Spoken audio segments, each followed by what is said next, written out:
What you think about when you're born into a fire? Let them burn it out. Sell them to the richest buyer. They wanna let the world decay. They tell us lies and fade away, fade away. We feel betrayed.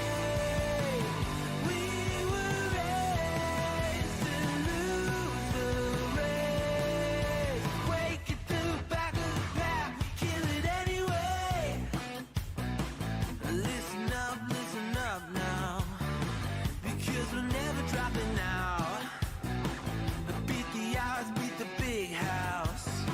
The brains are bigger than the doubt. We've been thinking for ourselves, never let the truth fade away. This is bigger than ourselves, we won't let the world burn away, burn away. We feel betrayed.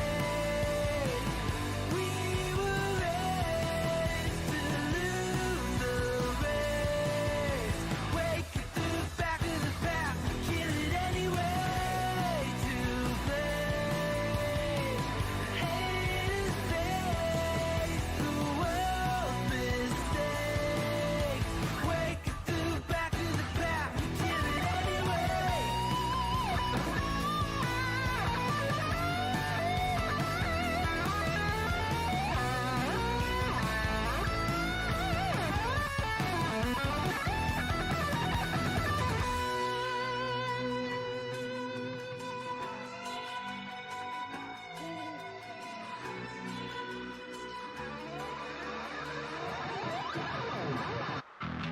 And we feel betrayed. We were raised to lose the race. Wake it to the back of the pack, kill it anyway. To play, haters face the world's mistakes. Wake it to the back of the pack, kill it anyway.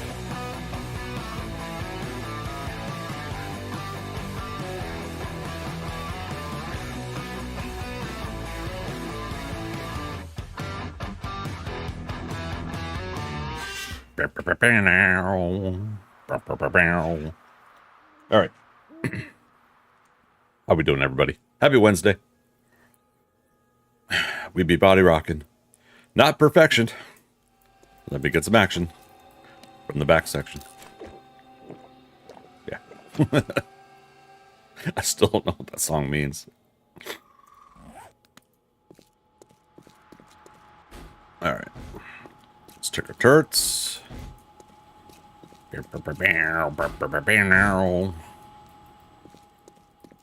Do a perimeter check on the building.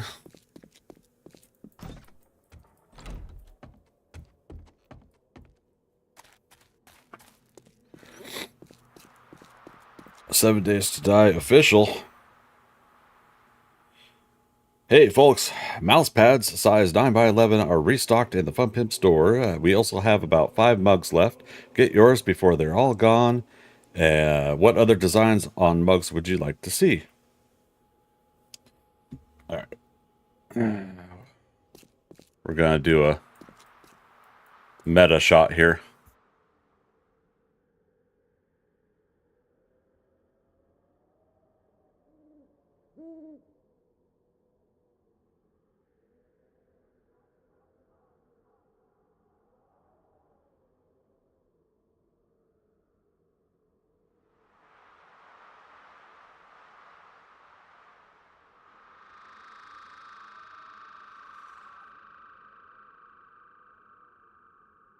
Squeak.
Yes, I'm a dork.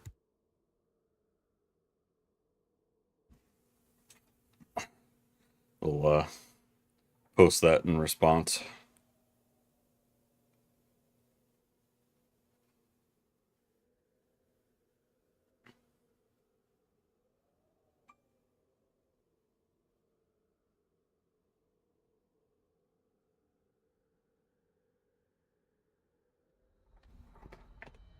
Now, if only I was wearing my 7 Days to Die t-shirt and baseball hat, and they could see the coaster that I put the the mug on. All right. Perimeter check. We need to get back to that. Check these turrets. Nope. Good.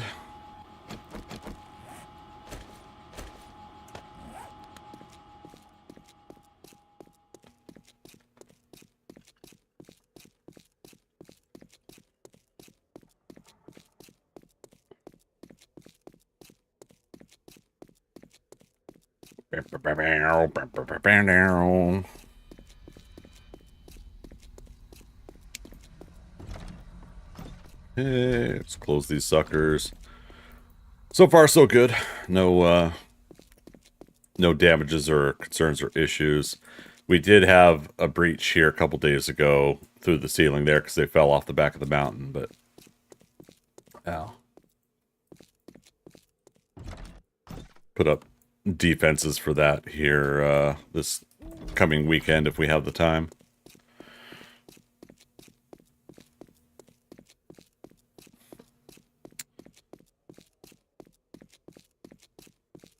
Dorkster, how you doing? Got you last night, but H? By the power of Grayskull. I have the power. what's I don't know what that means.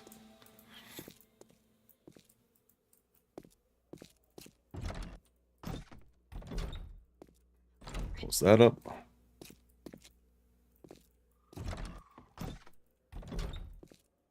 Okay. Perimeter check's good.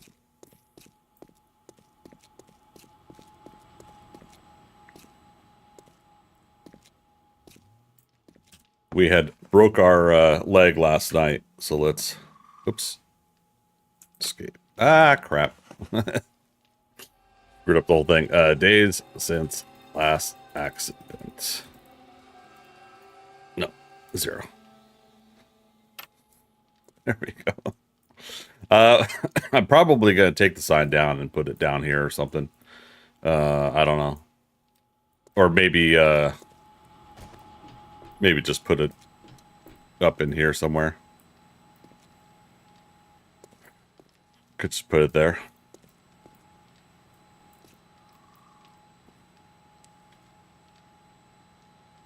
Our last conversation, the Discord one?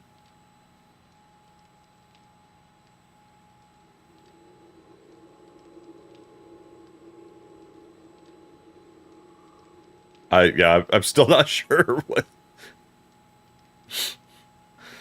Okay. Let's go back to the top.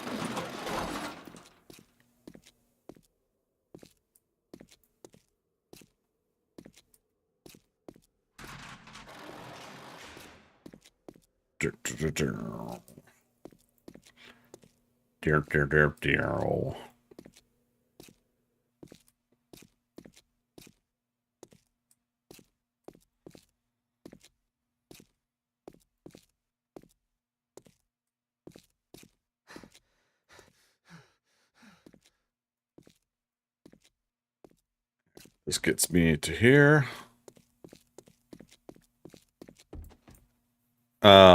Okay, so we're probably gonna increase the shoulders by 10 blocks is what I was deciding on.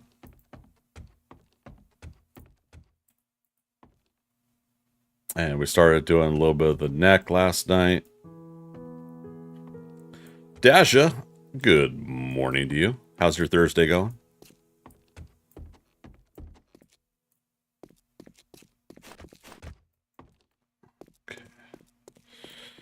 1, 2, 3, 4, and the 5th. Been better? Well, hopefully it gets better. I'd say that's an order, but you know, you don't take orders from me. Oh man. 3, 4, 5, 6, 8. Wee ha. Oh shit. Damn it. Days his last accident 0. All right, we got sprained leg.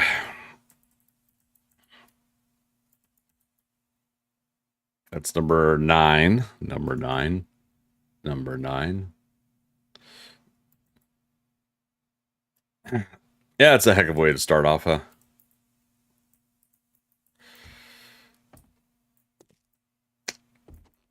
All right, stick the slow walk down, get a splint, come back up. Then again, it's 4 minutes until we're healed because we have our healing up to max. That does mean our food is getting consumed more. I made more stews, but I also started farming more for the stews. In fact, let's do that real quick. I could do that while walking.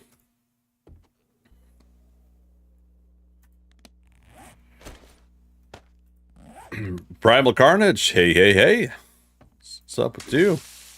Been a hot minute. Doing good. We're rocking and rolling on ThunderCats Lair here. We're trying to finish it up, though. We don't know when the server is going to get wiped and restarted, so we'll want to get as much as we can done.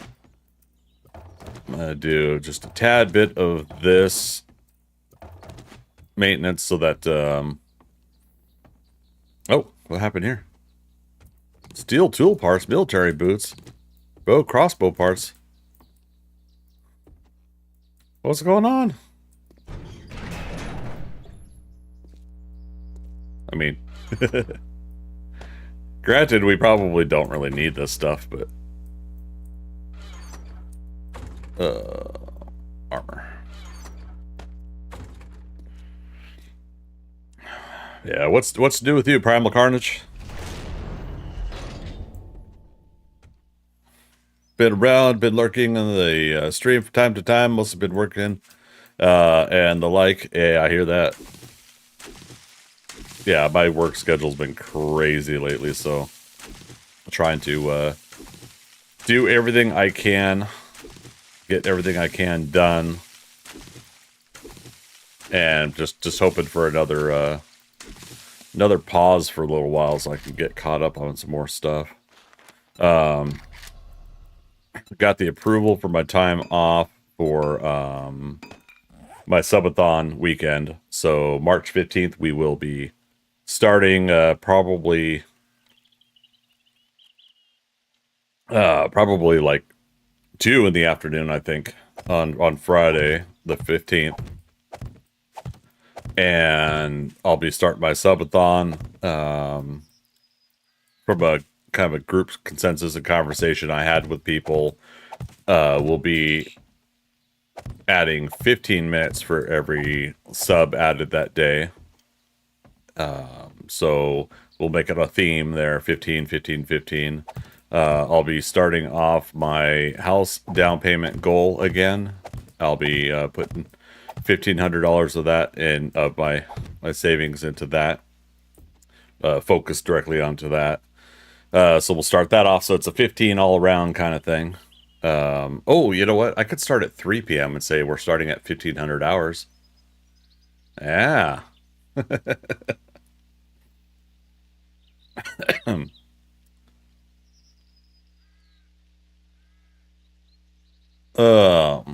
Okay, on my phone, bad typing, stream was lagging, not sure what it was. Oh, no worries. Last conversation about that feature and ice on the moon. Sorry. So now I'm trying to put it into context about what you had me covered last night. Yeah, I'm still not sure. Um. Okay. Right. So for those that don't know, Dorsta helped me out with some invisible blocks for support for the neck of the Thundercats lair. Um, which I should have listened to him like a long time ago. I listened to him, but I didn't. I wanted to still try like not to do that for whatever reason. Anyways, um, but yeah, so we got that taken care of, and then he told me there was ice on the moon, and I believed him, and I cried when he told me he was just kidding.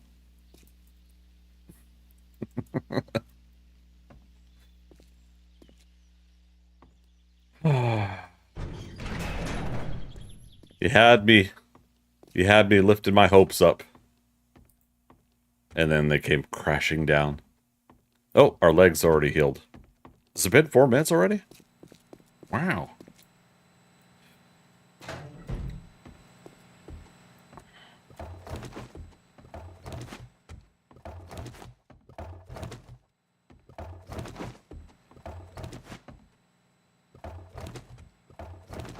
Dasha, there is ice on the moon. Well, damn it, which is it? What's real anymore?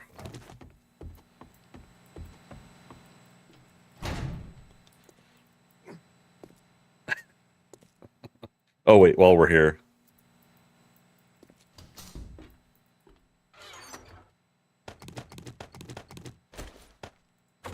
Trying to find the article. Gotcha. So that brings up an interesting thing that I think about once in a while is when mentioning ice outside, off of Earth. I'm always thinking of H2O, water ice.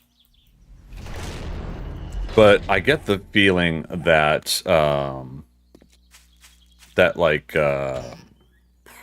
what's the proper term? Those talking about other planets, astronomers. What's Neil deGrasse Tyson again? I feel like when they're talking about ice, they're talking about like other stuff that gets frozen because it's so cold. Versus, that's right. This is a dump box. But yeah, I feel like they're talking about other things that can get frozen too, but they don't necessarily mean, hydrogen 2 parts oxygen, Aren't comets made mostly of ice? Astrophysicist, I think, is what Neil deGrasse Tyson is. Yeah, that's right. He says, "I'm your own personal astrophysicist." Yeah. So, but yeah, like just overall, like the general talk about ice off of worlds. Yeah, and on comets and everything like that. Um, that's the thing that I'm trying to still comprehend from descriptors about how they're talking about things. So these comets are mostly made of ice, right? Okay, but are you talking about water ice, as in H2O, as in hydrogen 2 parts oxygen, or are we talking about other things that can get frozen? And I'm semi making a big deal out of it because I do feel like there are things like that people misunderstand that become common language amongst those who study those fields, astrophysicists and everything like that. So yeah, so that's the part that I'm kind of like I'm still kind of torn on is if that's what they mean, or if I'm just making a bigger deal out of it than I should be.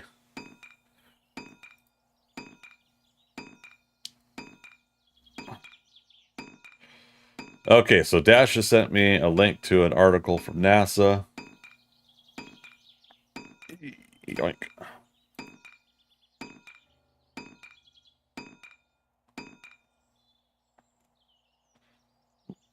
Water and ices on the moon. What's big, covered in water, yet 100 times drier than the Sahara Desert? It's not a riddle, it's the moon. For centuries, astronomers have debated whether water exists on Earth's closest neighbor. In 2020, data from NASA's SOFIA mission confirmed water exists in the sunlit area of the lunar surface as molecules of H2O embedded within. See, there, it's being specific. As molecules of H2O embedded within, or perhaps sticking to the surface of grains of lunar dust.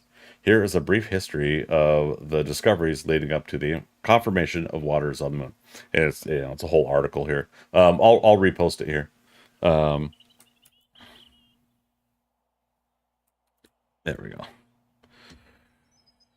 Primal Carnage taking a moment to take a jab at Neil deGrasse Tyson in my stream. I see how it is. I'm not a fan of his. He's a conceited prick, in my opinion. Well, you're breaking my heart, Lisa. You're breaking my heart.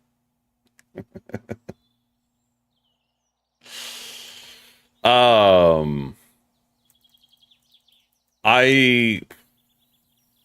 do I want to respond to that? I think I know what you mean. As in, I feel his and others' approach that are they're very studied in the field of what they do. And they do tend to take a conceited and a matter-of-factly approach to things about what they study and they're knowledgeable about. I feel his approach does lend itself towards, well, come on, you didn't know that? Here, let me make you look like an idiot because you didn't know that. I do feel he does that a little too much, and I think he does it because it's his sense of humor style, and he doesn't realize that, you know, sometimes when you do that, people shut down and they don't want to learn after that. But again, our learning styles are all different. I get that too, but I didn't say conceited, I said condescending, to be precise. Wait. Did I read it as or did I say conceited? Okay, my apologies. That's a misunderstanding on my part too, the two different words, condescending and conceited. It's my understanding that ice can only be frozen water. Anything else wouldn't be called ice, would it? And see, that's what I don't know either. So that's a lack of knowledge also on my part. Though he is conceited. As he should be. He knows his topic very well.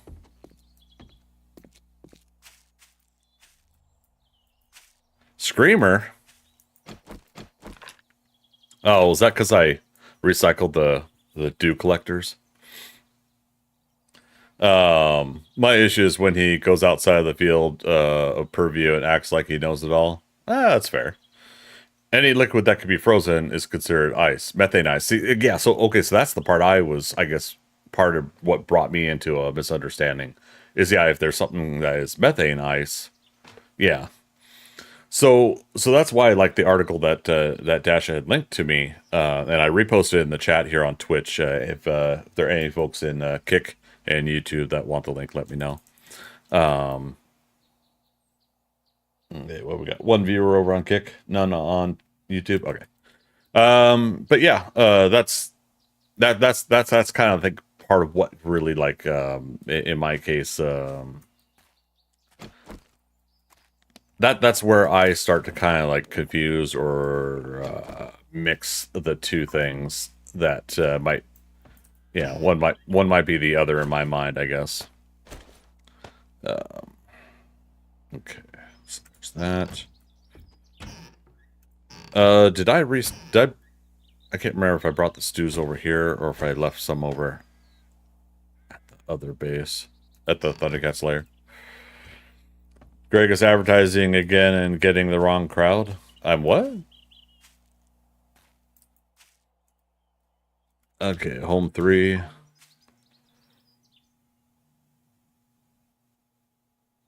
Okay.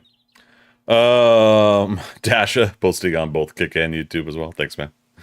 I'm fine with people being conceited, says Primal Carnage, to a point, but when they start talking down to others instead of trying to inform them, that's where I take the issue with you, honestly. And I'm with you on that. I'm definitely with you on that. I think we could be better people in that regard. One of my latest frustrations is the constant need people have to take jabs at others and put each other down, and we could be better people to one another when it comes to that. Growing up my whole life, the things that I didn't know, when people gave me shit and made fun of me about it, okay, I didn't know this thing, but now here's your chance to inform me, and instead you're being a prick. So yeah, so I'm with you. Like I definitely can't stand it when people head that route. Instead of answering a straight question. Oh, did I not replant the corn? Instead of answering a straight question, a lot of people tend to be snarky and give sarcastic responses and things like that. Now, one may say that when I get that kind of reaction in a game lobby of a competitive game or multiplayer game, and people are just being dicks for the sake of being dicks, one could say, well, that's just the environment. To which I say, no, people there could still be better human beings and help one another. But that's a difficult battle to keep fighting. Though the other day I felt like I did change the hearts and minds of at least a couple people. But that's a whole nother topic.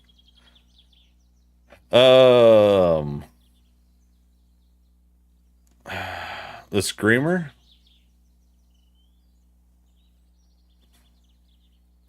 Sorry, Dorkster. I'm really having such a hard time with the context of your posts today. Yeah.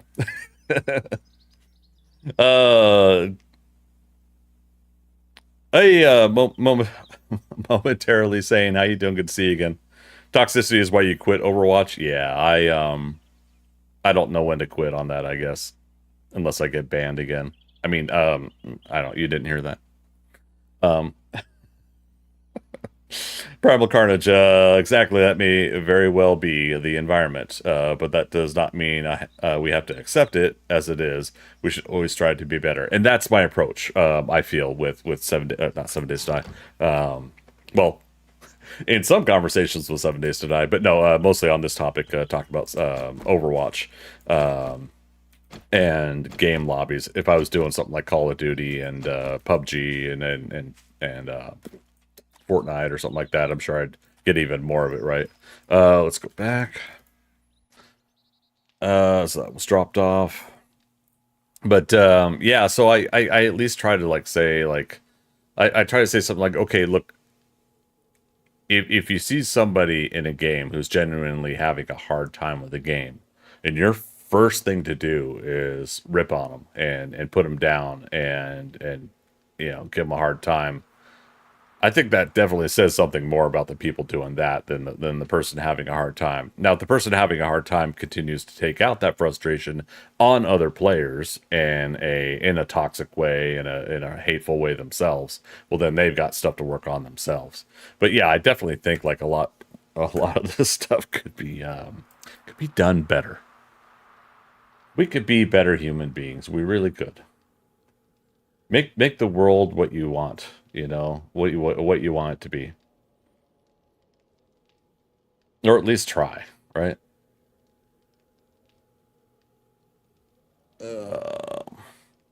Where is my dashboard? Cool. Cluck Norris wants to come hang out. Woo! Can't stay. Giddy up. Okay, maybe not.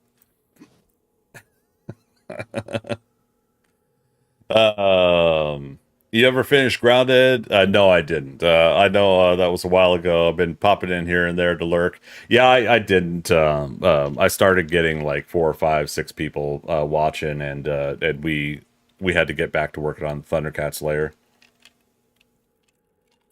And then Pal World came out, and I tried to get in on a trendy game at the time. I put the quotes up because it was hot there, it's still being played by a lot of people, and I still enjoy playing it.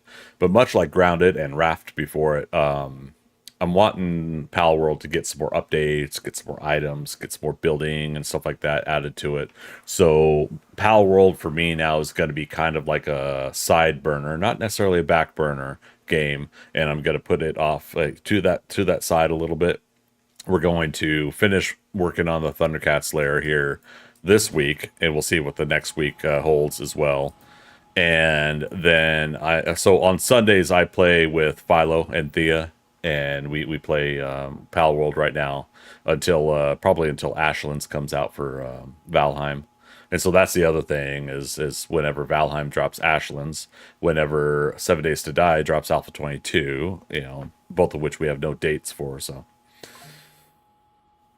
I have to do some work. Dasha, no. Tell them you're busy watching Greg Scott Bailey's stream. Fair enough. Pal World will be better after many updates. Still very fun. Building these a lot of care. It does, and that's the thing is, and similar to also what else did I play? Icarus. So Icarus, Raft, and Grounded, all three of those. I put them off to the side for a while in favor of waiting for them to get some more updates and fine tuning. And I feel bad for Icarus because it's an enjoyable game. There's really nothing wrong with it, in my opinion. I think it's just the having the time to do all of these games, right? Yeah, so same thing with Grounded. Grounded, I think there was a little bit of frustration there towards the last part of me playing. Did Cluck Norris just slide off the... Cool. I think there was a little bit of a frustration for me with um, oh shoot, what was I saying? Grounded, okay. So with Grounded, I think I was having frustration trying to get the last couple chips, Burgle chips or whatever, and wrap up the story and everything. And it sucks because there was a little bit of intrigue about how far in the story we got, but then I was like, nah, I'm kind of losing a little bit of interest because it just wasn't flowing smoothly for me, and that sucks because it's like if I was a better gamer, I'm sure I could have gotten through most of that story better. I feel like there should be more puzzle hunt aspects to it. Go back to Burgle after several in-game days, and Burgle says, I hear that it's something. And then, you find another clue that leads you to get to the spot or something. But yeah, I was just having trouble like wrapping my head around some of the different areas. And now it's been a long time, so I can't even remember. We never did finish the sandbox. That the kids play sandbox area. Yeah, that's another spot. My main issue with Icarus from Primal Carnage, limited ability to bring things down to the planet with you when you are trying to do harder missions, and you still need to craft into guns and stuff. Primal Carnage, did you play it up to the drop ship? Like you can get supplies brought back down after you come. Have you played that part at least? I was enjoying that update that you could go down with your initial supplies that you buy out of the shop, and then you can ask for more to be brought down, and then send some back up. I was at least enjoying that aspect. And but is that not available on the harder missions? See, I never went to the more difficult missions. Momentarily saying Burgle does give hints where to go next, but maybe they are still too vague. Yeah, I think I'm a sucky gamer. And that's why in that regard I definitely don't want to necessarily say that I'm blaming the game itself, but my subjective experience has been limited in that fashion where if it's not continuously gripping me and other situations come up that pull me away, then at that point it's lost me.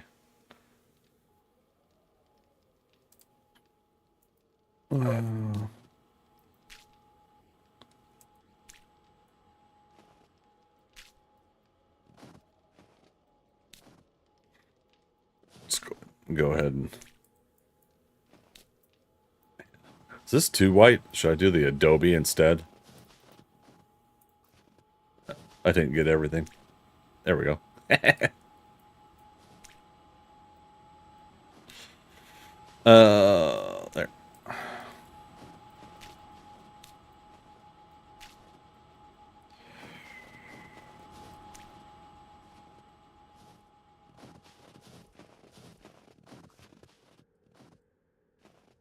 It's not too bad. And it'll be going up the chest as well, but yeah, we should fill that in with concrete today. We all play differently and enjoy differently. Yeah, for sure.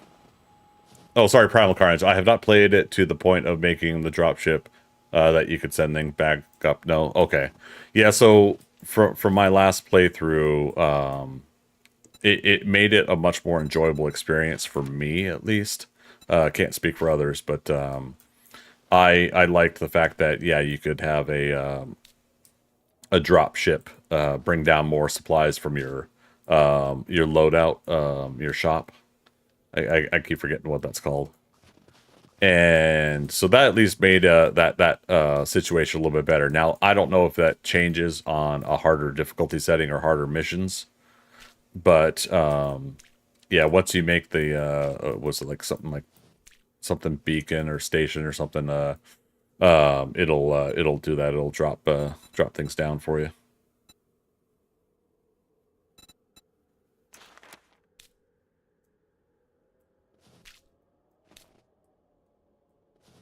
That's interesting. Why did it do both there?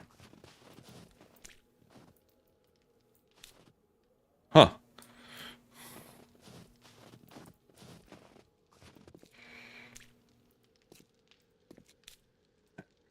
I still gotta fix on the inside there a little bit.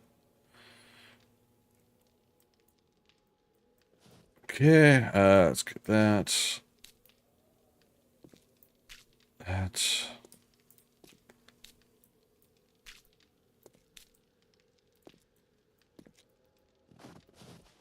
All right, that's good.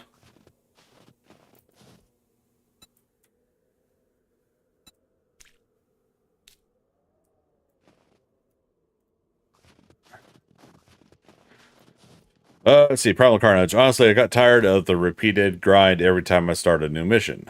I tried the sandbox option where you can play just to play, but I wanted to unlock more things in the space station, which you can't do if you are playing the sandbox. Right, and Magic and DJ and all them were getting into that more than me. But that's what I was doing the last time I played it a couple months back. Playing Icarus was, yeah, I was doing the sandbox version, and I was enjoying it. I just same thing with Grounded. I lost the momentum of interest during that time.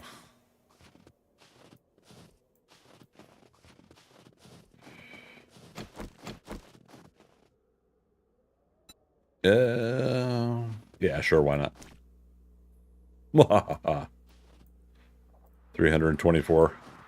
Oh, did it actually go all the way over there? Sweet.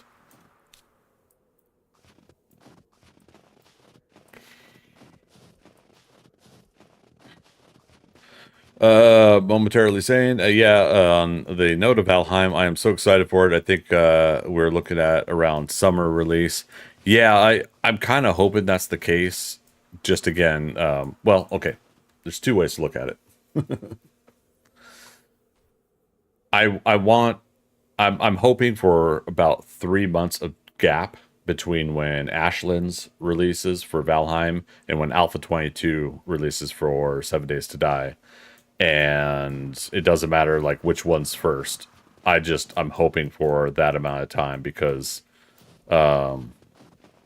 whichever drops, if we don't have both, I'm going to be looking forward to putting a lot of time into them, right? You know, especially streaming them. And if they both drop, well, shit. You know, I'll do what we can accordingly with the scheduled hours and such, but yeah, I don't know. Well, the fun pimps take their time. Yeah, the only thing I'm going off of that I'm semi holding them to, not really. I shouldn't say it that way. Rick Hunick had said that their goal for Alpha 22 is for it to come out sooner than it took for Alpha 20 to come out. Or sorry, Alpha 21 to come out, because it was about a year and a half for Alpha 21 to come out. Right now, we're about 10 to 11 months since Alpha 21 came out. So, by that kind of feel, if they're trying to shoot for just a year since their release, where was it May? Maybe it was. Damn it! I had looked it up the other day. I think it was May 5th. Bing.com. 7 days to die. Alpha 21 release date. It's the first thing on my list.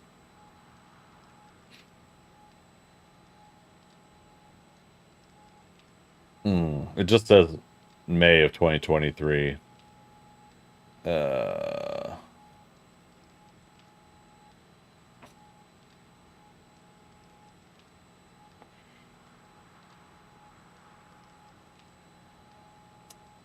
When was this post?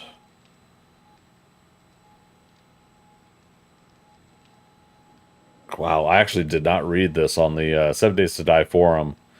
A21 official release notes.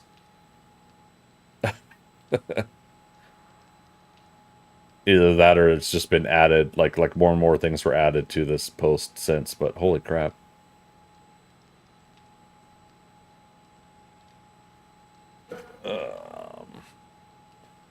Yeah, it was modified on June 5th, so you can't use that as a reference for the date. Last I heard, Alpha 22 is scheduled for release this year before Christmas.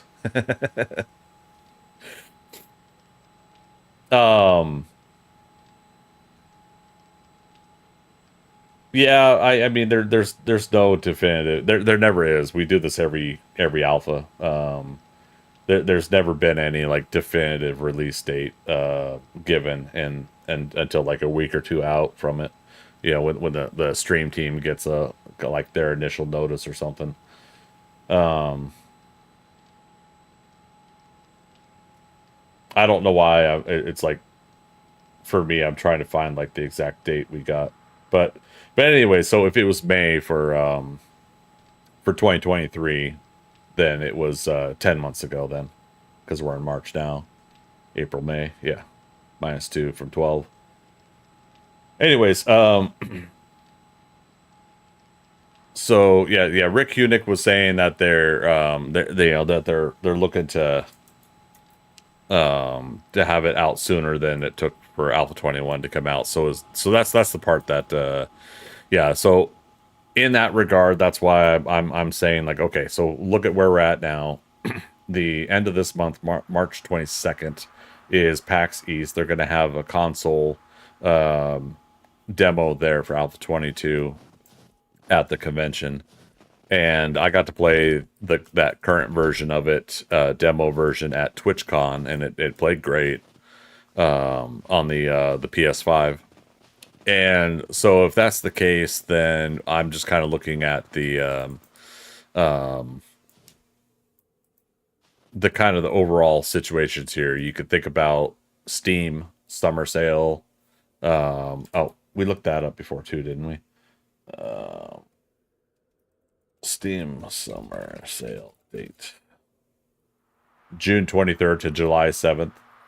So, you know, if they were to hit that June timeline and summer sale, that'd be a big boost in purchases for the game for them, I'm sure.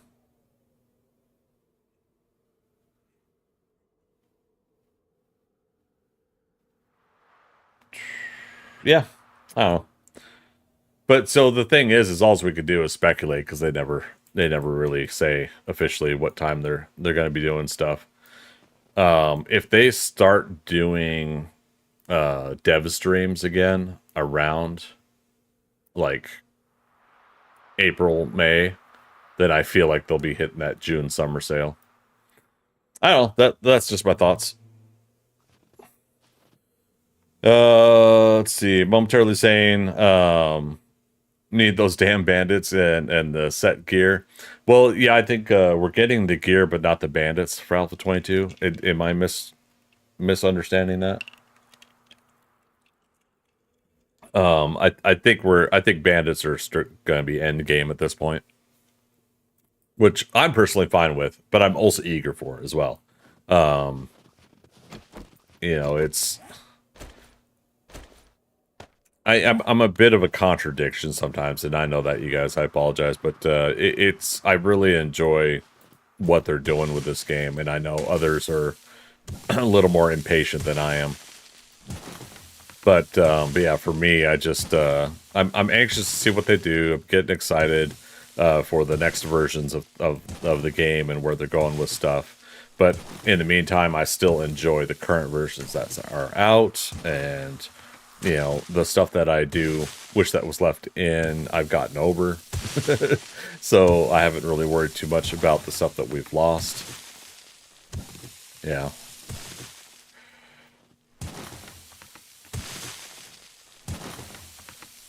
It's kind of annoying they announced it so long ago and it's still not here. Wait, announced what? Sorry.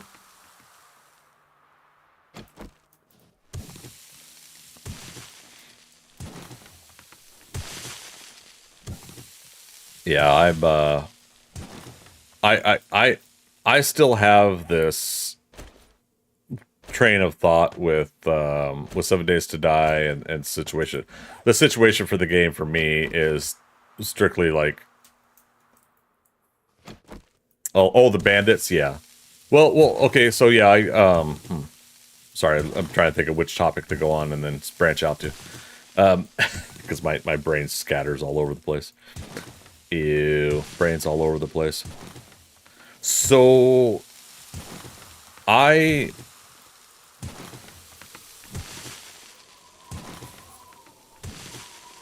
look at it for this.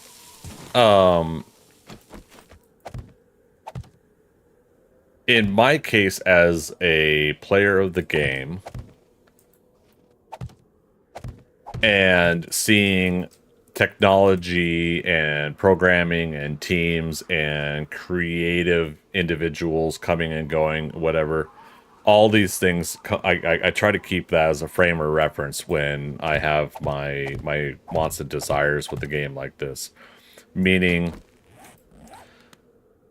I try to imagine myself 10 years ago when the Fun Pimps had put the stuff out on Steam, and you know they had already projected up to what they did before, before that. I try to think about the fact that at 10 years ago technology, let's just say 2023. So in 2013, gaming technology versus now technology. The staff and people that they had then versus staff and people that they have now. I look at those possibilities as new technology, as new ideas come into play, as new team members join the team, all these things come in. It feels like to me that there's an obviousness to it that things will change, plans will change, because hey, we had an idea for bandits back then, but wait a minute, what if we did this, and this would actually make it this way for the game. Now, at a certain point, yeah, you probably do have to say, okay, we got to settle and go. And I feel like we're at kind of that stage of settle and go right now. But the pieces have to fall in the right order or in the right area of instituting into the game. And to me, I feel like from a fan, from a player point of view, we might as well just get the bandits when they release the game for final gold, make that part of like full release. Now, if they are able to do it sooner and we get an Alpha 23, which might be next year, cool. And if Alpha 23 then proceeds to become gold and final release, cool. Which is, I think, also what Rick and Joel were saying. I can't remember. I think Lathan always tries to avoid the the dates, Fubar. But anyways, point I'm trying to make is I as a fan, I'm trying to step out of my wants and desires for the game and try to look at some of the realism of it.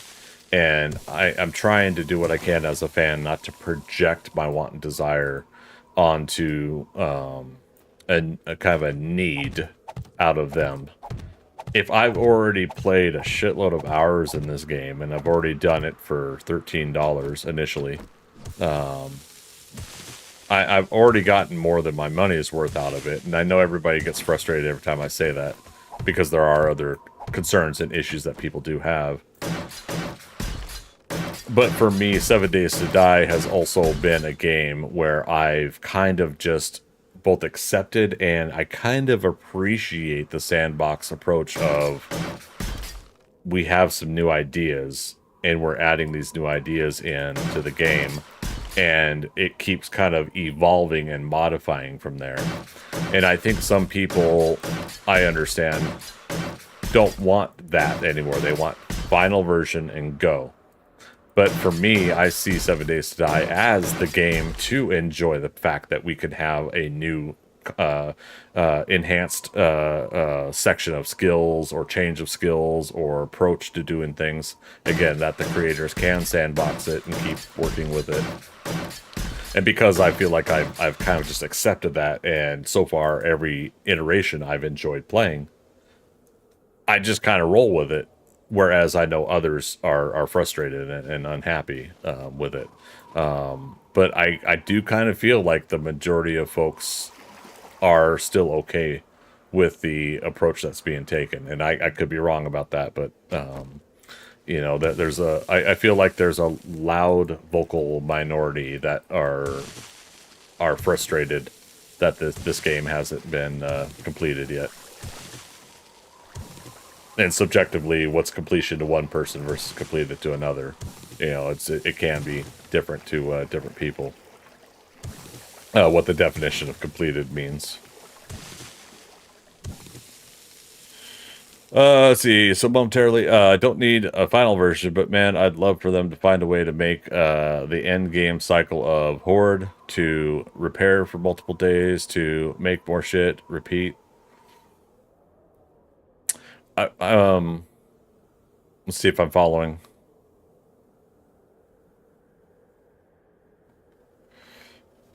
So you're saying you do or do not like the current aspect of suit. Sorry, I might be confusing this more than you intended. You don't like the current aspect of the end game. Well, like right now there really is no end game, right? This cycle's on forever if we let it. I mean, the server itself is on 1,936 days. Oh, speaking of which, why do I feel like I've been streaming for 4 hours? We're just in the first hour still. These are good topics, you guys. I really appreciate this conversation. Arctic Wolf, good to see you.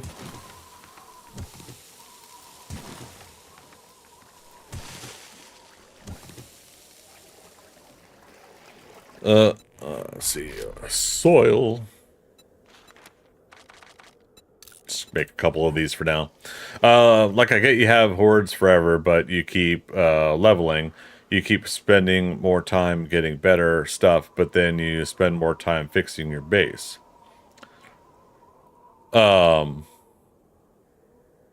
Okay, so basically you feel there is a unbalanced cycle to every 7 days of the wash, rinse, repeat. You have your horde, you got to repair your base. You're done repairing your base, you got to go get more materials and loot and buy stuff and do all that, do jobs, level up, and then you got to get ready for the next horde night. So have you prepared and upgraded your base, and so that cycle's not feeling comfortable for you?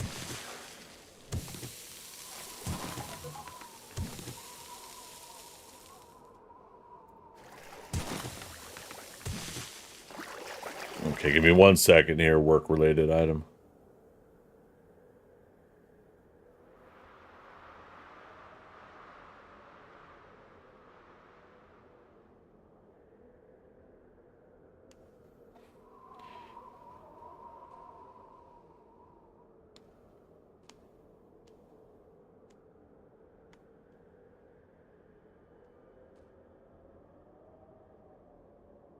Okay. Bosmere, hey, back for a bit. Kind of fell asleep last night. That means you got some rest, right? I didn't get as much rest as I would have liked last night, but I seem to be rocking and rolling today, or as best as possible, at least.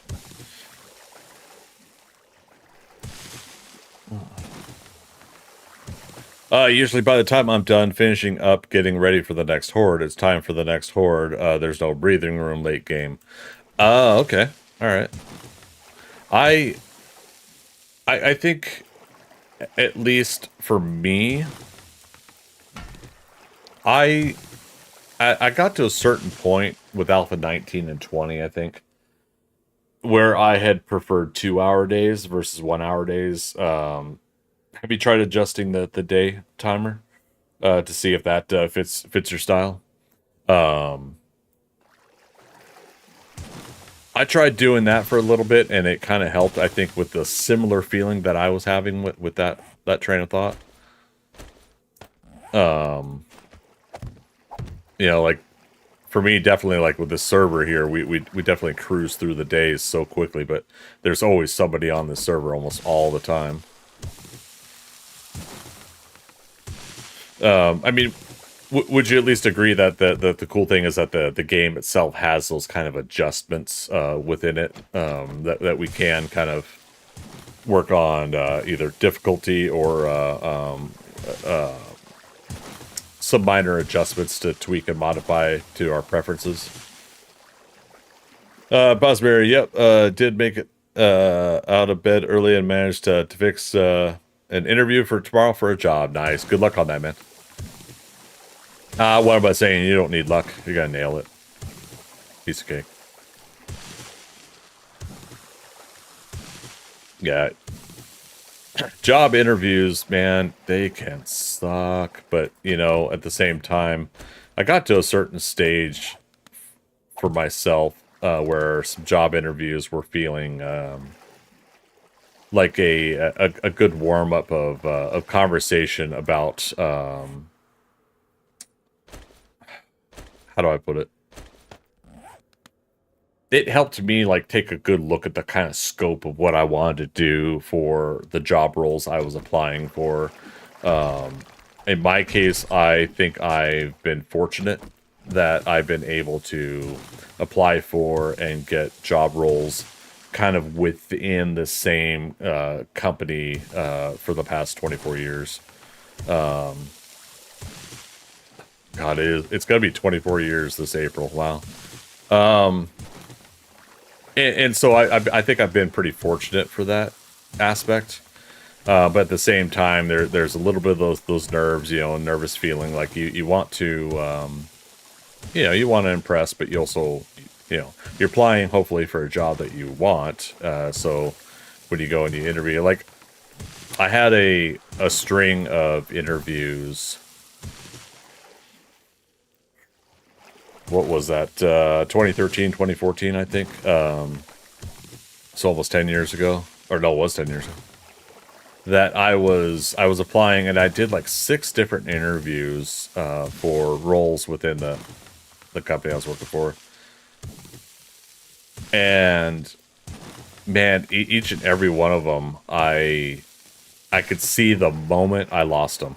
The moment I was like, nope, I'm not the candidate for them. I could see their response, and you know, maybe I psyched myself out when I did that, but yeah, it was really interesting to kind of hit one of those thresholds with the interview. But cool thing is, like, the people that I interviewed with, the candidates that they did get definitely were way better than me, and you know, later on, I ended up working with those people on different projects and stuff. So, yeah, it's always so interesting to see like the evolution of that kind of scenario. But the difference there too is it's not a job that is outside of that same company. So at the very least, I had an opportunity to apply for that stuff while I was still employed. Creepy music time. All right. So momentarily saying I only play on servers with my friends. We usually just choose horde days now, but once we reach that late game, we all just kind of stop. No, I hear you. I mean, and that's kind of some of the concessions we have to make, right? Is sometimes if we're like on this case, I picked this server because I do appreciate the people running it and the way they're running it, and I don't have to administrate it. You know, they do. But I am beholden to their hours, their weather environments, their rules and everything. Yeah, at some point I may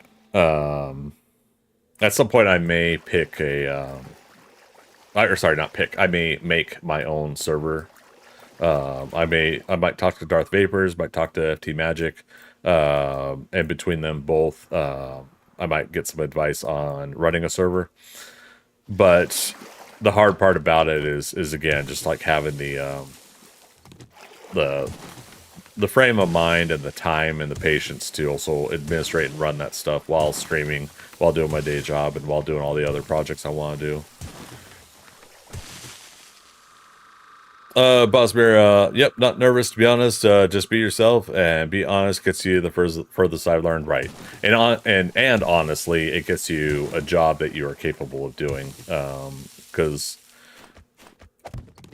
I had known a few friends that were kind of the fake it to make it kind of people. You know, they try to embellish their resumes and everything. And 3 months later, they're looking for another job again, whether they lost that job or they or they're not cutting out, they're not working there, and they're trying to do what they can to get to something else. And I always found that interesting. It's like, but you kind of embellished things, you kind of lied to say that you're this qualified person, but now it's not working out for you. So I'm always like, why do that approach, I don't know. Again, I feel very grateful. I do appreciate the job role I have these days, and the people that I work with are amazing. And dare I say, it kind of took me 24 years to get that. Well, 20 years. Because, yeah, I've been in this job role for 4 now. This coming July. Man. No. 4 years as of, no.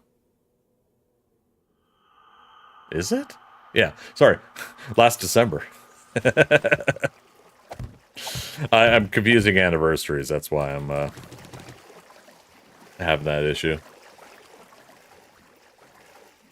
Arctic Wolf, are we doing here, Greg? What are we doing? Oh, you must be using voice to text again. Sorry, article. So this lake is going to get extended out to the wall of ThunderCats Lair. I just, whatever reason, I got onto wanting to do another side project.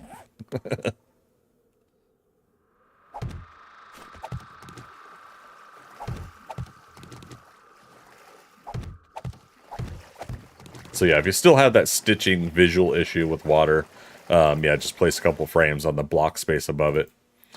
But yeah, all of this needs to get dug out.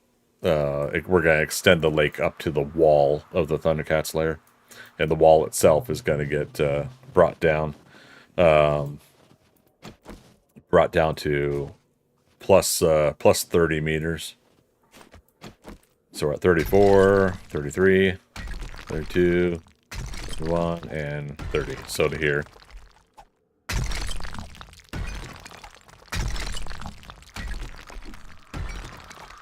Hey, there's some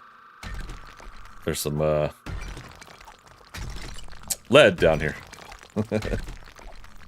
Meant what, laugh out loud, I was. Now I am not. No worries, man.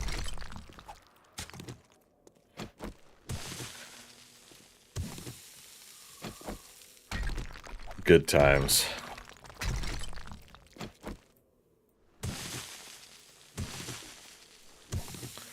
So, so I want to pick your guys' brain after this ad break, I guess. Oh, you guys can't hear me right now, can you? Unless it did the ad on the side. I never know what type of ad is playing. Kind of don't like that. Yeah, we were supposed to take a break at the top of the hour.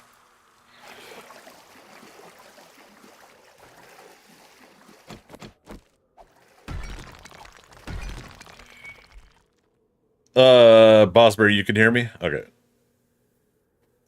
Arctic Wolf, so I got my 1/5 monster truck this week. What's that? Oh, speaking of which, I got a box you can kind of see poking around the corner here that I'm going to open up. I don't know if it's completely safe for work. Not safe for work, wow. I don't know if it's safe for stream is the appropriate term, but I mean, the characters are clothed. That should be fine, right? Bosbeer phone, I get the ads on the side. Okay, that's good to know.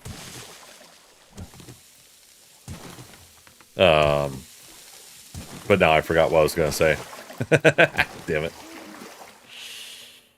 But yeah, a 1/5 scale is, I'd say that's pretty big too, yeah. So RC truck, nice. How's the power on it? Like, what's it take to run something like that?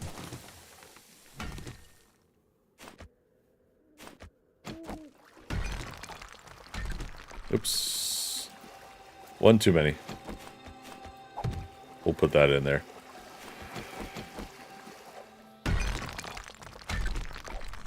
Now, if you notice, this is one of the updates to Alpha 21 with the water. And I'm sure they could work on water more and more as the game gets developed.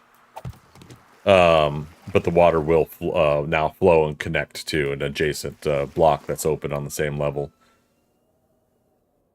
I think some of it will flow downhill, but I never really fully worked on that.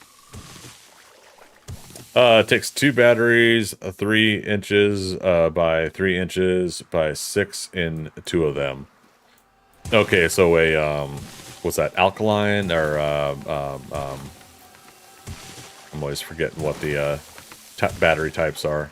But you charge it up and then you put them in as a pack. We're not talking like little AAA batteries, right? So yeah, electric, I got 1/8 scale, that's a nitro, then I got a 1/10 scale, that's electric, and I got 3 more coming tomorrow. 1 Monte Carlo and 2 grasshoppers, 1 green grasshopper limited edition, and the other one is grasshopper 2. Nice. Now I don't know too much about RC cars, but I find them very fascinating. Like I got a couple when I was younger that, you know, were the cheaper kind that you get kids, you know, that's not going to be too much to them, but I was loosely starting to get kind of used to the gas powered ones, or ones that some people down the street had, and it was pretty cool to see like what they could do with them, how fast they could go, and how reactive they were to their remote controls and everything.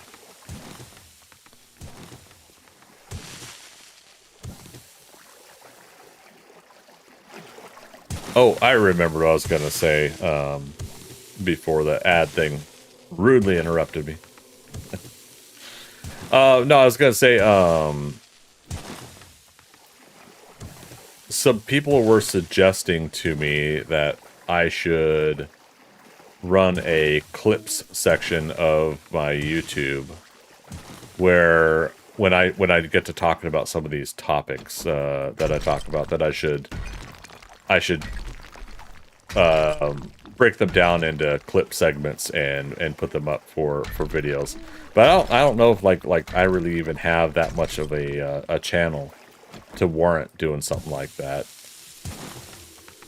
And to be honest, I know one of my faults is talking through a topic more efficiently and succinctly, thoroughly. I don't know. I have a I don't have the best approach to discussing topics. But yeah, so I don't know.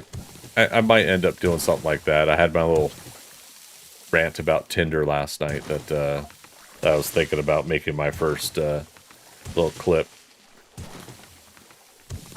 But anyways, yeah, just kind of putting that out there to see what you guys' thoughts are on something like that. As the days go by that I don't put something new on YouTube, not just our live stream here, we're starting to need more than 1,300 hours to get to the next level I need to for applying for I think it's limited partnership or something like that. They moved the qualifications down to 500 subs, and I'm guessing the hours are less, and you end up being able to apply for like I'm calling it a limited partnership, not like a full make a full partner on YouTube again. And so we made the threshold of the 500 subscribers, but now I need, was it 3,000 watch hours within a year? And I'm over the halfway point on it, but I need 1,300 more watch hours. And in order to get that, I need to definitely start putting content up that people are wanting to check out, and more content on that starts kind of adding up the time spent that people watch things on. The very obviousness to it is, you know, people aren't going to go to my channel if I just really don't have anything to watch. so just to be a little transparent, that is kind of part of something that I'm working on right now, is trying to figure out what I could do with my work hours now and my stream hours, and get content out, and content out that you guys are wanting to tune into, really. You know, if I did stuff that's half an hour increments, you know, that's a half an hour off that 1,300 hours I need to get if somebody fully watches the whole video, right? You know, get 10 people to watch a half an hour video, and you've got 300 hours right there. So, you know, or sorry, 150 hours. But you know what I mean. So, yep, so that's just to kind of keep you guys up to date on some of the things I'm working on.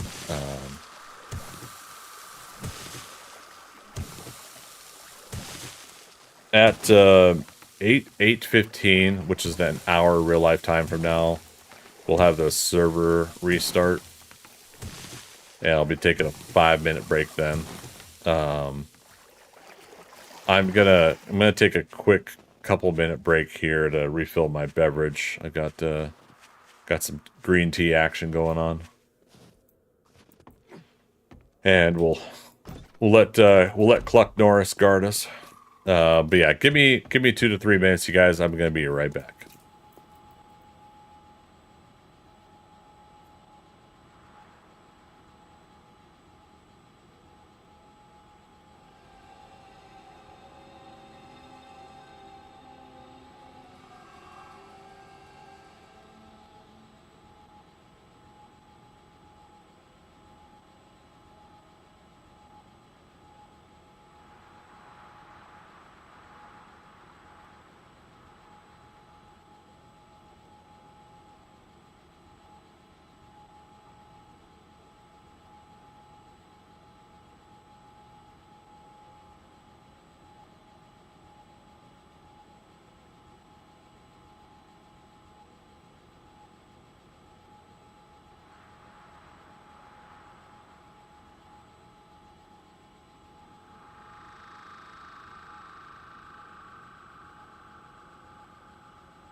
It's Britney Spears!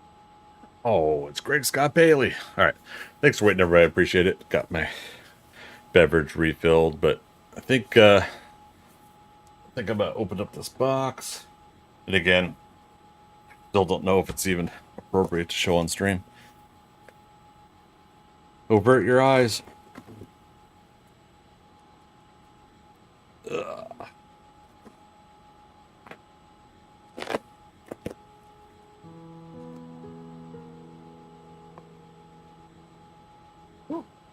Popcorn. Never eat popcorn out of a shipped package. Alright. Oh, okay. So yeah, speaking of you got the 1/5 scale monster truck there article. I think this is a oh god, what do they call it? Is it 1/4 scale? Statue from Sunstone from Steep and Sedgwick. And like I said, should be okay to show this. If you guys aren't into bondage and S&M stuff, then like I said, they're fully clothed, but this is kind of like the preview image of the statue itself. And I got one that I don't have to paint because I don't have the time to paint and do the stuff, so it's already pre-painted and set. But I think they had set a they set up a couple orders that people wanted the ones that you paint. But yeah, pretty fun. Heck of a time for a phone call. Let's see. Color edition, limited to 899 pieces. I think that's the one I've got. But yeah, they had color diamond-eyed edition, color proof edition, color diamond-eyed proof edition, blank diamond edition. You get the point. So basically, I think they had this was a Kickstarter for doing a statue of his work. So he's one of these. Is Cluck Norris trying to push me around? He's one of these artists that I knew from the Top Cow message boards, Top Cow Comics, Darkness, Witchblade, Cyberforce, and so he and I got along pretty well, I think, back in the day, and he just kept pushing, working on his art, working on his stories, and he releases new books every. Or not new books. He releases like new pages of his artwork and his stories. He's got like 5 or 6 different stories that he's doing. He releases that stuff on his Patreon. And so yeah, he's a very inspirational art friend in the art community of comic book art that I really appreciate. And so he started dabbling also in 3D rendering programs, and he had developed this statue set. And it's going to take a little bit to take it out of the box, so I'm going to carefully do that later. But again, because yeah, most of you guys watching my stream don't seem to really necessarily be down with that. But yeah, so that came. It was a long time ago that we did the Kickstarter for that, so we finally get the statues now that they worked with Dynamite Entertainment, and they finally had produced the statues. So long time coming, and very, very happy to have that. If I had a coffee table, it would be going right in the center of that sucker, and it'll be my conversational piece when people come over. A lot of the like the NSFW type style of story that he's telling with that story is kind of inspirational for my cat girl over to the far right there, Polly, of wanting to do kind of like a slice of life story with her and the characters that are in her main story that I was working on. So Yeah, you know, if anything, you know, I continue to support folks like that that inspire me, and hopefully one day I'll get my own stuff out too. Lizard, Jesus, dude, how you doing? Holy giant chicken, where? Where? No worries. Yeah, that was Cluck Norris. We're babysitting Cluck Norris for the owners of the server. How you doing, man? Welcome back.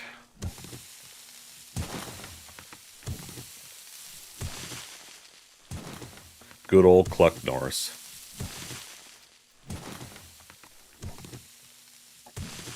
Won't attack the zombies though when they come here. That's the unfortunate part. I was hoping he'd help me out and fight the zombies that come attack the base.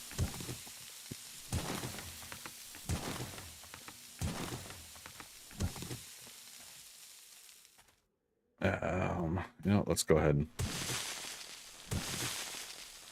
go down to what is it? Plus 30 meters.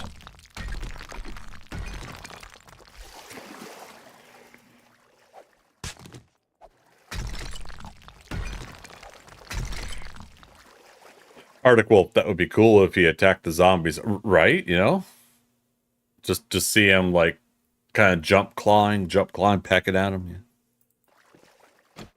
But no, he just runs around the base, scaring the crap out of me once in a while.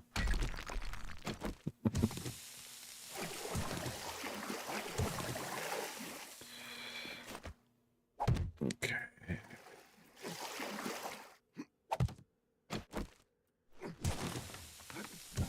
There we go.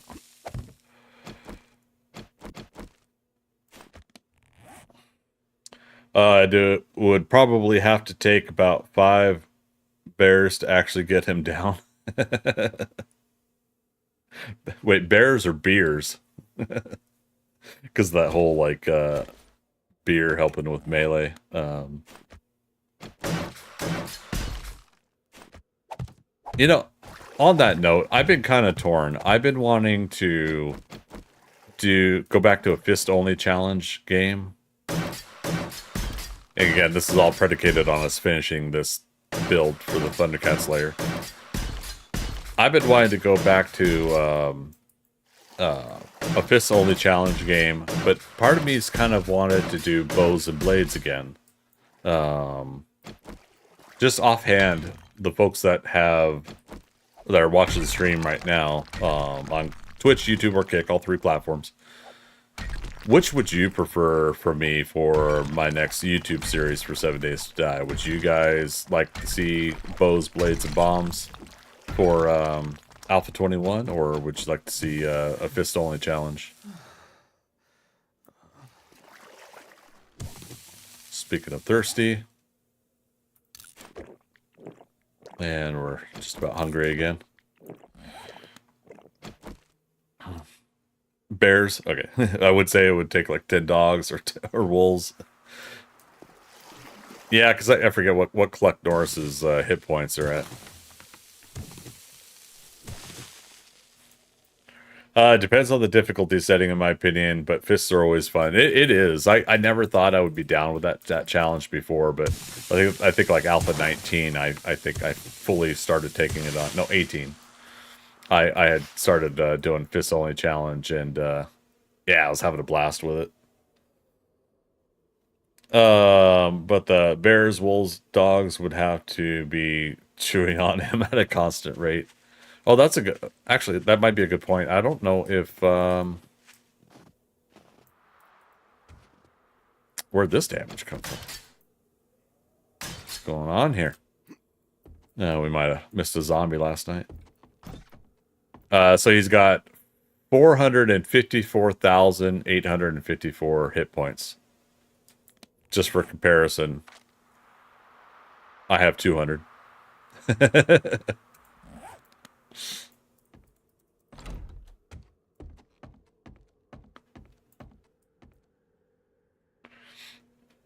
I'm just gonna add a little bit more to this, then we're gonna go back to... Well, actually, no, I'm gonna go kill some zombies for a while.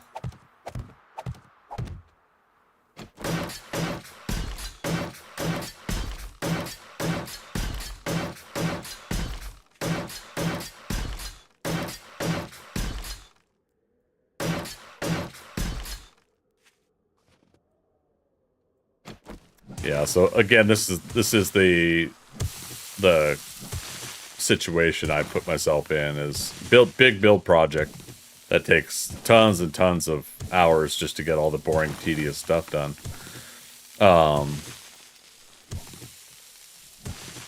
And it doesn't leave too much time for other things. So yeah, I have to try to figure out, yeah, what I want to do, and I think just kind of pick and go. I've seen you don't want to kill zombies, but I don't mind building because, I mean, that's part of the game. Oh, yeah. But realistically, it's like, it's a lot of the folks that just come in and lurk that don't chime in. And I don't look at the numbers too much until, like, after the stream's over with. And then same thing with, like, the YouTube analytics and stuff like that. And when I see, like, things dip down when I'm really getting into a moment like this where I'm digging. Numbers dropped.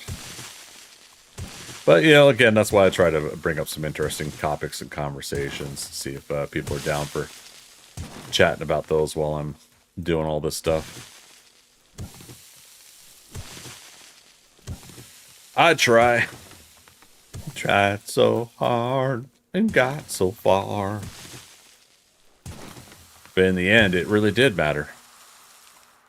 Okay.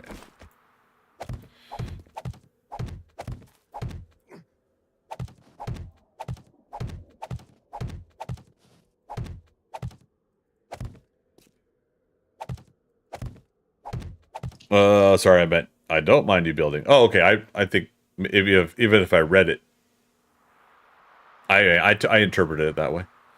I mean, this game is more like a relaxing game, a chill game. I mean, you could turn it up, but just see it as relaxing game. Well, I was thinking about that with Valheim, because we played that Monday, right? Went back to my... oh, gosh, what was I titling it? A little bit of everything. And... yeah, there's a lot of work and maintenance on that playthrough I have to do for Valheim. And a lot of that work I was saying I'm going to do offline, because part of the thought is that it really is just boring and tedious stuff. And I did do some work. I got some wolves breeding. I got some the boars breeding for their next set of boar meat and leather. And farming, I started readjusting the farming area. And, you know, it's not fighting off dangerous things, it's not thrilling and exciting. But, you know, if people are really down with the whole nice, chill, and relaxed stream, which I've mostly had, you know, for 6 years now, I certainly don't mind continuing to cater to that. I'm just always ever looking to expand somehow and get my stuff out there, so that more people are coming and checking out my stuff. More people that are down to check out my stuff and want to see it, you know. I don't want to mislead people into thinking that my streams are something that they're not.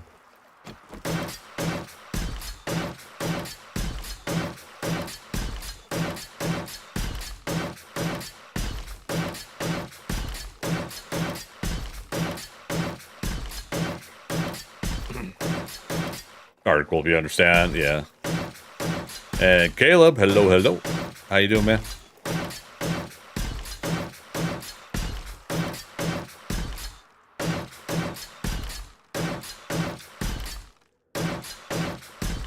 So another brief reminder, March 15th, Friday, March 15th, about 9 days from now, I think.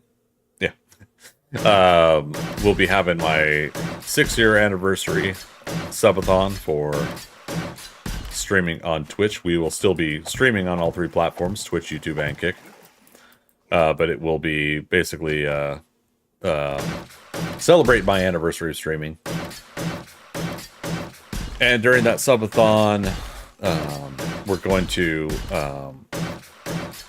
add 15 minutes for every sub that we gain during that day. We're starting off at 15 hours of a stream, though, because I owed 3 hours for my last subathon, and subathons start at 12 hours. And so, in keeping in line with the whole 15 thing, I kind of made it up earlier when I brought this up. I was going to start at 2 p.m., but if I start at 3 p.m., technically that's 1,500 hours military time, right? Or 24-hour clock. So maybe I'll start at 3 p.m. and we'll keep with the whole 15 theme. How about that?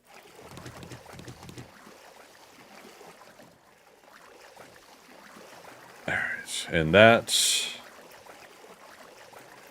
there.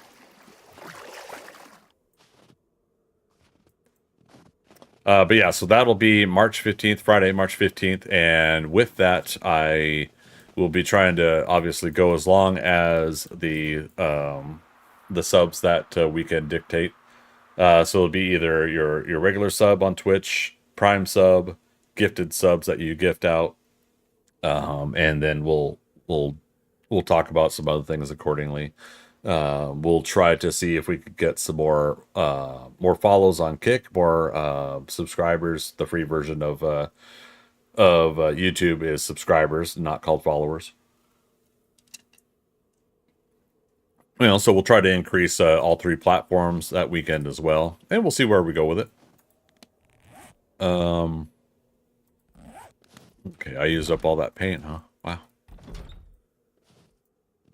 But yeah, that'll be Friday, March 15th, or in 9 days. I did get my approval for time off, so we basically could spend that time that weekend for as long as we need, and I can have rest and recoup time on Monday after that weekend to make sure I stay healthy and energized going into the following week after that.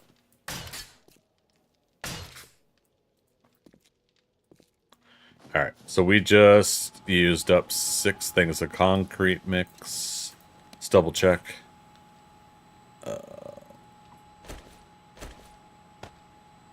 111, 120. Okay, so I used 9 things of concrete mix.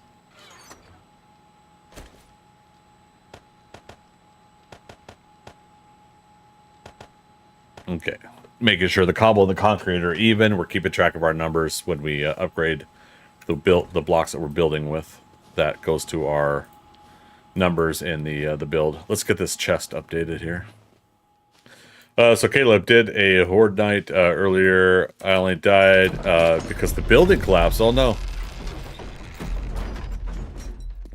So Caleb, you'll be in, what was it, in Disney on the 15th? Try to watch in the line. So, well, if you can't make it, no worries, man. But enjoy your time there. I know ever since moving to Atlanta, I kept saying I was going to go to Disney World. I'd never been to Disney World in Orlando. And with that, you know, I wanted to do like Universal Studios and Harry Potter and all the things that are available down there if I got a chance to. So one of these days I'll finally go. No. No. Why is it not picking the block I want?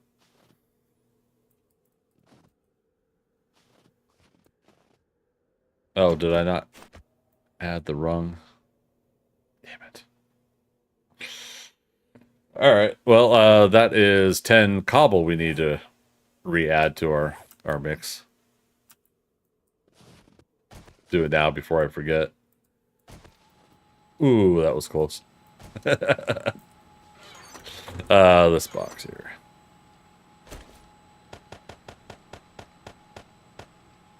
Okay, 60 and 60. You're closer than I am to Disney, and the only reason I'm going is because of band. Yeah, I'm watching my finances still. If I'm going to be shifting over to this, oh. What happened here? Oh, wait, I was marking this down here, wasn't I? Okay, yeah, never mind. I was like, what's been in my base and digging into the build? But yeah, so, right now, like, for me, if I'm gonna get back to saving up for a house, I gotta not spend money on, completely, frivolous things, and as much as I would love a vacation to Orlando, you know, I think this statue is pretty much the the last kind of like expense for a while. Even though I think it was almost a year ago that I contributed to that Kickstarter. Bosmere, don't hurt yourself. Took a wrong turn with the neck. Now you got a headache. Oh, sorry to hear, man. Shape.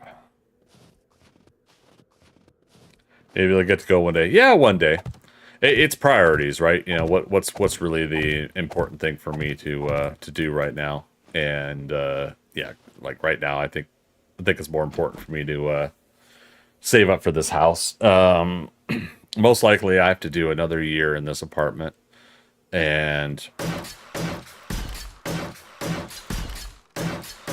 it's frustrating because getting my own house, there are many different factors, but what kind of align with the whole live streaming thing is I've told you guys before, I want to build my own art studio and streaming studio, and I want to do it in a house where I don't have to worry about neighbors being on other sides of walls and above me and below me, kind of situation that you have with an apartment.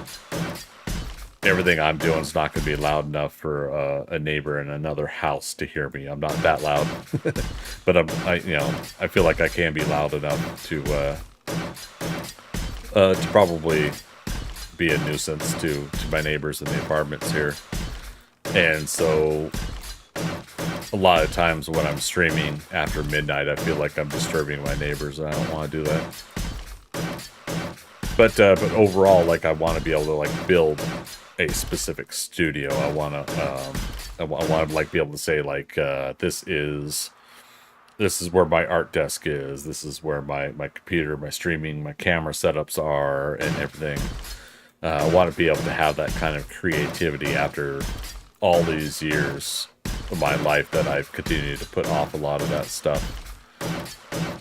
You know, for one reason or another, you know, my fault, other faults, circumstantial faults, whatever, it doesn't matter. The point being is it's something to work hard to work towards. But in order to do that, I do have to buckle down on the finances even more. And as much as I enjoyed TwitchCon, I did not enjoy getting COVID at TwitchCon. As much as I enjoyed TwitchCon and you know, getting to meet people, got to meet Shawoodle, got to meet Tamariki, Guns, Nerds, and Steel. Obviously, I got to meet Rick Unick, Lathan, Fubar Prime, and the other Fun Pimps. I got to meet Robert Deshawn before he passed away. For those that didn't know, one of the Fun Pimps that the Deshawn Tower is named after passed away, unfortunately, in a car accident. And it's just one of those things where it's like a very, very enjoyable trip, and I'm glad I did it because I coincided that trip with spending time with my family in Arizona. And so that was great. But what I did to make that trip work, you know, that ended up costing a couple $1,000s to do everything that I needed to do, and I ended up having to get into the funds for the house down payment goal we had before, in order to, I don't want to say too much, but in order to help somebody out, and in order to stay on top of my rent, which had just gone up that previous July. And then I had to recoup from all of that. That made me dip more into that savings. Like, come on. So we're restarting again, and thankfully, I don't have to start back at 0. But for anybody that's not aware, basically, middle of the month, which is kind of roughly around when you get paid by Twitch, middle of the month, I do the house down payment goal update on stream, usually on a Saturday. And we basically take what we had earned from the previous month on Twitch, if we had to sell any merch, which I haven't sold merch for months. Patreon, the Patreon total, all that gets added together, and then whatever I feel comfortable pulling on my paycheck at that time out of savings and putting in, I put into that total as well. So, yep, to keep with the 15 number, we'll start off, I think, with $1,500 for the house down payment goal, and the goal is getting updated though from $30,000 to $40,000. I mean, who knows? May take me 5 years to save up that much. I don't know. But the whole point is that there's a target goal to reach for, to save up for, and see what I could do, what we could do as a community, that you guys are willing on that factor to chip in. Again, I keep talking about the GSP 5K, but I think for the most part, nobody really gives a crap about that moniker. Because I really can't find a good way to campaign it without feeling like I'm asking for money. But the idea for me is finding 5,000 people in the world that are willing to support my art and my streaming for $5 or more a month. You know, it's one of those kind of roundabout numbers. I still feel like with the even with the state of the economy and where things are at with finances in life, I feel like $5 still is a good, comfortable amount. Like, I know some places, I won't elaborate, but some places are raising their subscription prices and everything like that. For me, I'm kind of that, like, go for that goal. Like again, there's percentages taken out from Twitch, percentages taken out from Patreon, and everything like that. Those things do happen, but the overall point is like, if that's a comfortable amount for the person, I don't mind the percentage that's taken out for the platform I'm on, because the platform does need its portion as well. So if that makes sense to all you guys, that's basically something I have to continue to try to find a method or a means to campaign and start pushing for. And I keep putting it off because I would like to just have all this naturally happen and not make it a I guess, like a constant ask for money, which is what it feels like to me, you know. But much like everybody else, I would much rather make this eventually my day job, my overall goal to make a living off of the things that I enjoy doing. And I enjoy streaming, I enjoy artwork, I enjoy being creative. But the one thing definitely for artists and creative individuals is nobody owes us money. Just because we want to be creative, we have to provide something that people are willing to pay for, to donate towards, to make that comfortability. So I'm always going to try to be as transparent with you guys as I can about that, without coming off, as best as I can, without coming off as a I don't want to say passive aggressive.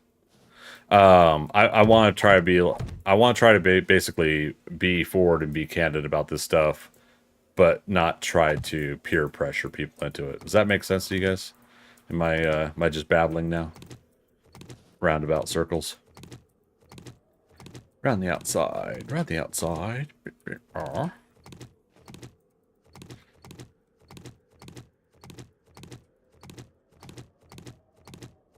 Oops, I missed one.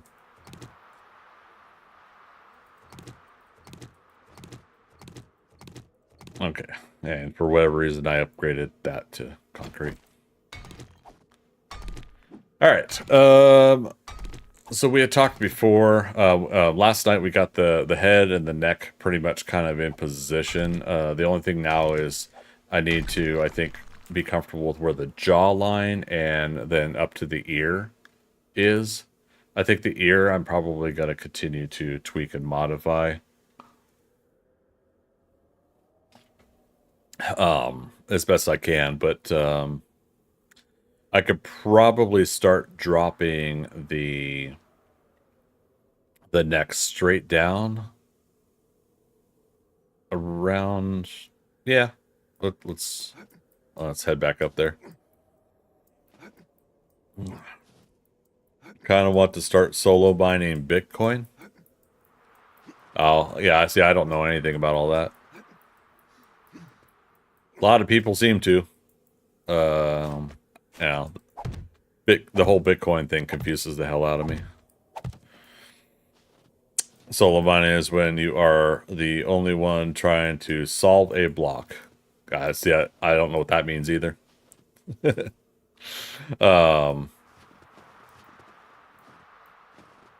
It's like what was it? The NFTs. People try and say, well, NFT stands for non-fungible transaction. I'm like, I don't know what that means still. You know, and it's cool that other people seem to, but yeah, I'm just like, I had no idea. It's kind of beyond me. I think overall, like, if we can get in on things like stocks or money making things that that help us in the long run, cool. But like for me, I feel like I feel like a lot of people are always looking for the quick get rich aspect and not just doing the saving up and delaying a little bit of gratification in order to let things naturally you know, like just doing like a simple savings account, right? And letting that accumulate over 10 years. When I say simple savings account, I do mean like the higher interest earning ones, not just a basic checking and savings. I think in 10 years, you would get probably like, what, $25? Depending on the amount you have in your savings, probably. But I mean, the point being is that you don't get as much interest in return as you would with, I think, something better.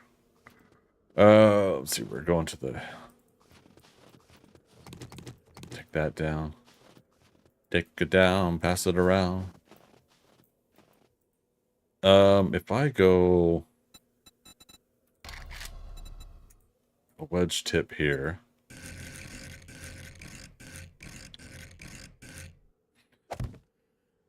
Let's see, a block is 6.25 Bitcoin. When someone solo mining Bitcoin solves the block, they get all the 6.25 Bitcoin, worth about $400,000. But what does it mean, solve the block? Like that's, I don't understand what that means. I don't have a job nor a way to get a job. You have a savings account. Yeah, so I mean, like, oh, I just noticed this side's different than that side.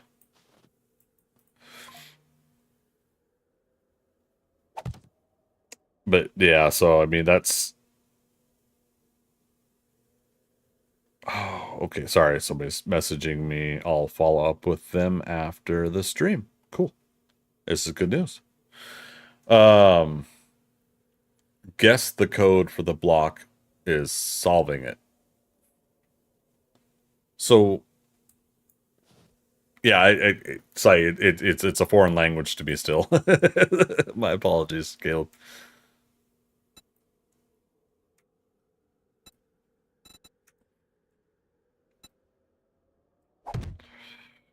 Okay, so 1, 2, 3. It's regular block. 1, 2, 3. Okay, and yeah, we'll try to match the other side here to what I did there.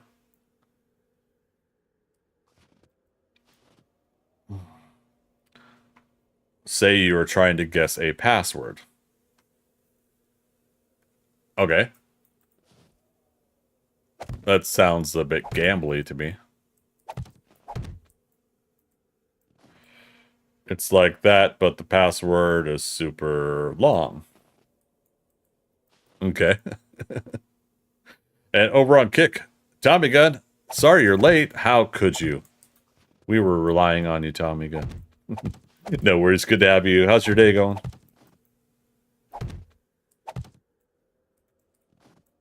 Oh, wait. Not that.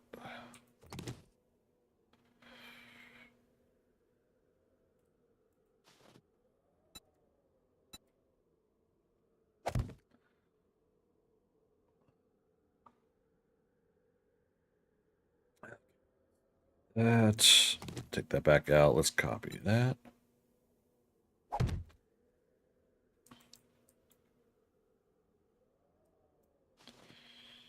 Bosmere, so basically like hacking it. Yes, but you see, I guess what I'm getting at is even I hate to say you have to bring it back to even more layman's terms. Why? Right? What is the purpose of what you're doing in order to achieve this cost earning, the Bitcoin? That is still the confusing thing for me is, I mean, are you being given a task to do this problem solving and therefore somebody pays you this? And they're saying I will give you 1 Bitcoin for doing this job. Is that part of it?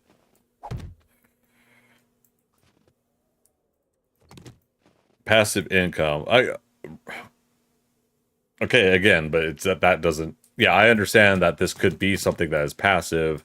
Okay, so the thing that I'm understanding is you're using your computer to process something for somebody or something. But who is the somebody or something that is guaranteeing this Bitcoin to you, and what are they having you process and why? Right? Like I don't get that, because from what limited I saw on some videos I was watching, they were talking about people who had basically spent thousands of dollars to get these high-end computer servers put together in their house to mine Bitcoin, and they still never explain what it even is. You know, Bosmere sounds very complicated. I know all about passive income, though, assets, the way to invest. Yeah, I get the basic concept of what passive income is. I know that like the definition or the understanding of that, is yes, things that are earning you money off to the side with limited no upkeep or need for upkeep, right? In a way, my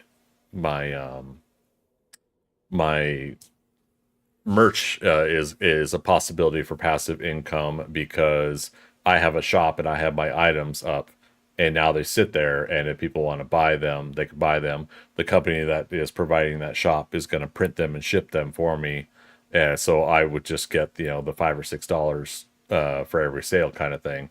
So I mean I get kind of like the passive income aspect, but yeah. Um, it's like a house or stocks.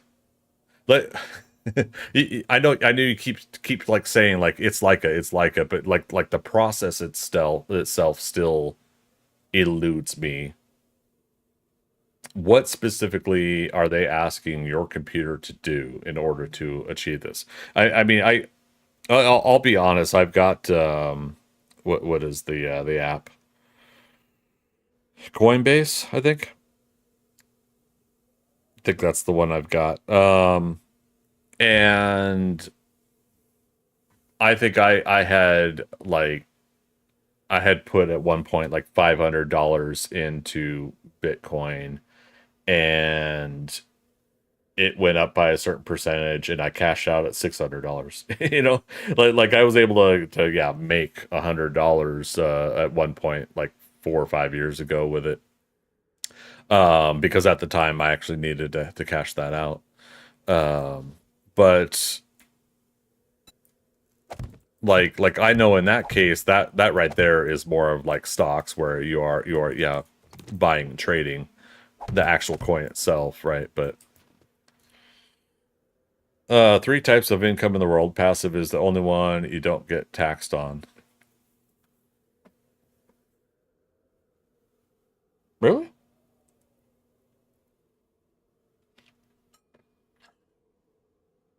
Like I said, wouldn't it depend on the type of passive income? Let me go back over to Kick here. Tommy Gun, I'll be more on time, sir. And sorry for the inconvenience. We can continue. You're good, man. You're good. Oh, and then we'll time out this other person that's advertising their Discord in my Kick. There we go. Got to read the rules. Remember, chat rules. You buy a stock and hope the value increases. When more people buy the stock, it's worth more. Right. But rewind back. You have your computer. Okay? Let's start there. Okay, so now you have your computer. What is okay, is somebody assigning you a task that is going to be the mining task? Is someone saying we will give you a task and in turn give you a Bitcoin for that work? Or is this something that is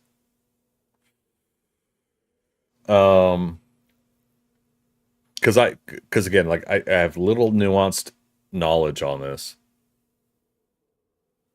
Is it that you are opening up your computer as maybe 1/1,000,000th of a processing connection? See, yeah, it's just too convoluted, not convoluted. It's just hard for me to comprehend. An algorithm is. It's solving math problems and proving them.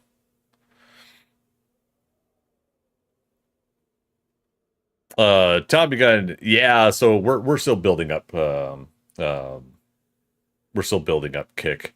And in due time, moderators from Twitch, a couple people will start to also help me out with Kick and with YouTube moderation. They'll get there.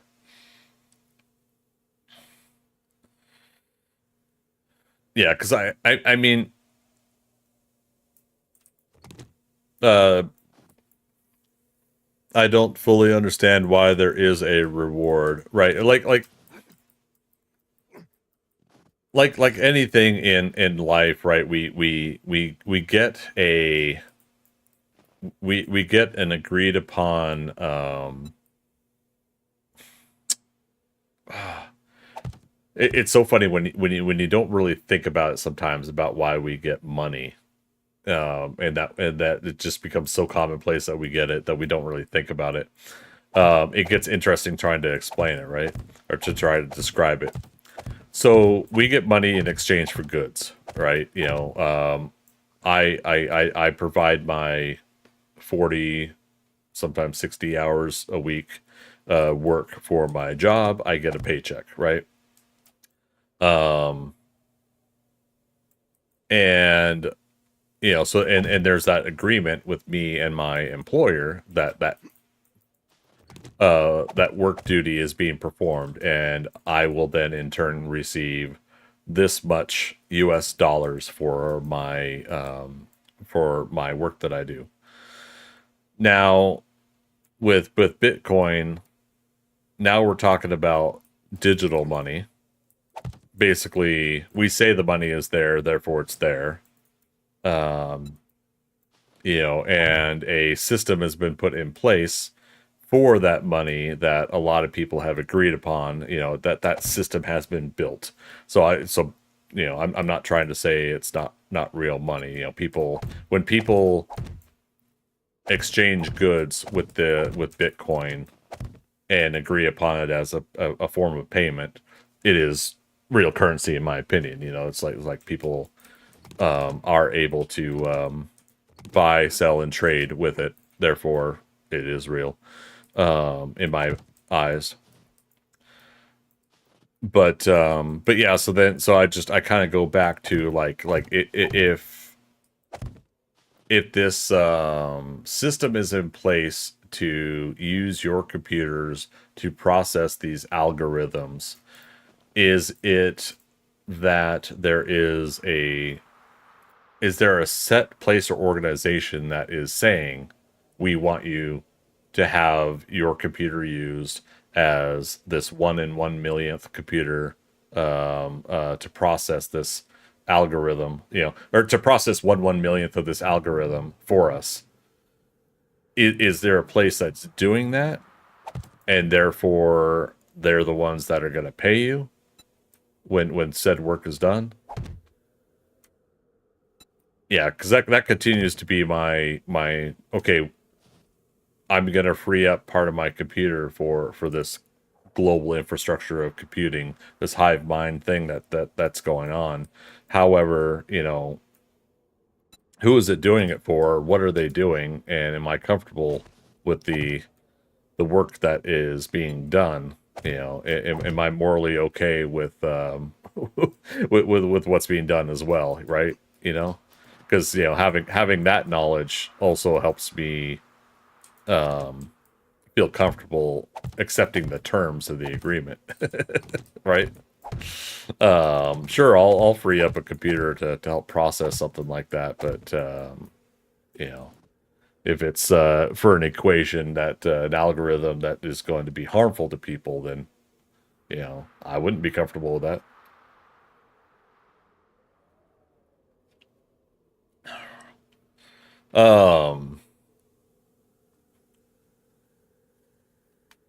So you guys talked about basically you're almost like a tax person except different. So you basically solve math problems, which an attorney does, and in turn you get the Bitcoin. Meant a tax attorney does. So instead of them paying you in money, they're paying you in Bitcoin for solving these problems. It's not a computer you're playing games on. Oh, I know. That's why I was talking about the guy that spent several thousands of dollars on servers. That he was buying these servers to Bitcoin farm, and he ended up was it foreclosing on his mortgage, and he had to try to sell the servers, and nobody was buying the servers, and like there was just this whole big mess, and that was just one example of a person they were trying to talk about. Tommy Gunn over on Kick, my PC should be here in the next week sometime. I'm super excited. Nice. So you said you were looking forward to 7 Days to Die on PC. Any other games you also looking forward to?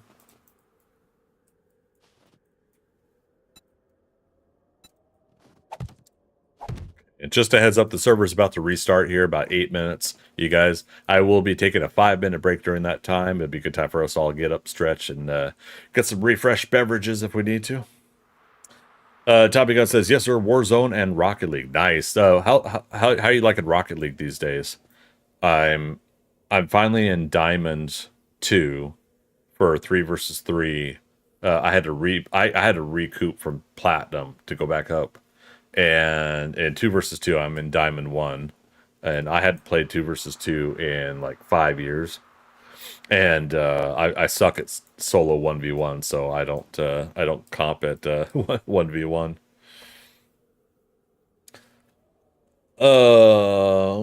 Arctic Wolf, what I'm saying, Greg, is he does wear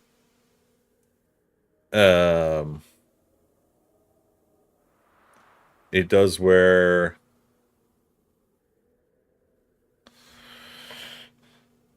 it does taxidermy place numbers all day, so he solves math problems and in return get paid Bitcoin instead of get paid money. Right.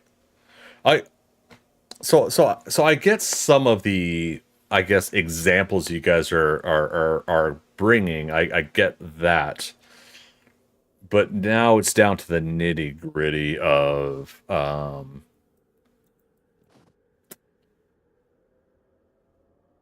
like what problem is my computer? Again, I understand the concept that my computer is probably one of a hive mind around the world, bunch of computers strung together to do these equations. Like, so at this point, I'm trying to understand like who is setting that up, who is guaranteeing the payout, and also by doing so, it's just really interesting. Like I love the idea, and to a point, I love the idea of being able to create a system of putting everybody's computers together in the world to solve problems, math problems or whatever. It's a pretty cool thing in my opinion. Again, as long as it's not misused. Shoot. Okay, this isn't gonna work. We need to go a couple more blocks out. You mean where's the payout coming from? Yeah, I mean like who's setting the assignment?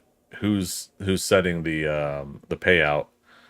And you know, like who am I agreeing to do this work for?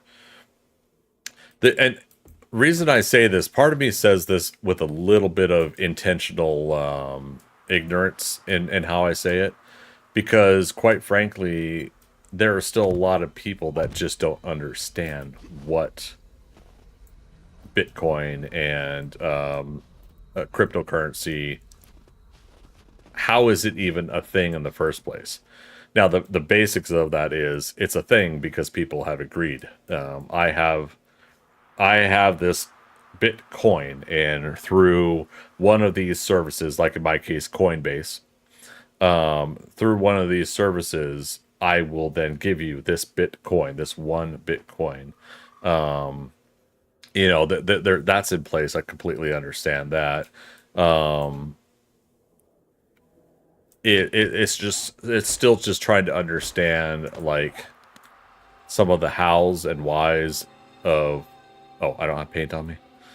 Hows and whys this is even possible in the first place, and people want to know what they're getting into if they are investing some aspect of their time or real life money. Because again, I bring up that guy that spent several $1,000s on servers, and you know, again, I mean, we're talking like he spent like $200,000, and it screwed him over financially because the servers he had could not recoup that $200,000 in Bitcoin that he needed or something like that. And at that time, Bitcoin was down, I think, under 10,000 a Bitcoin.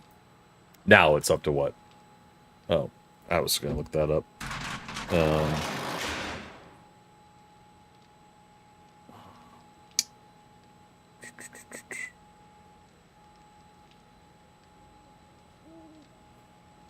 Yep, I have that app. Where's my Coinbase app?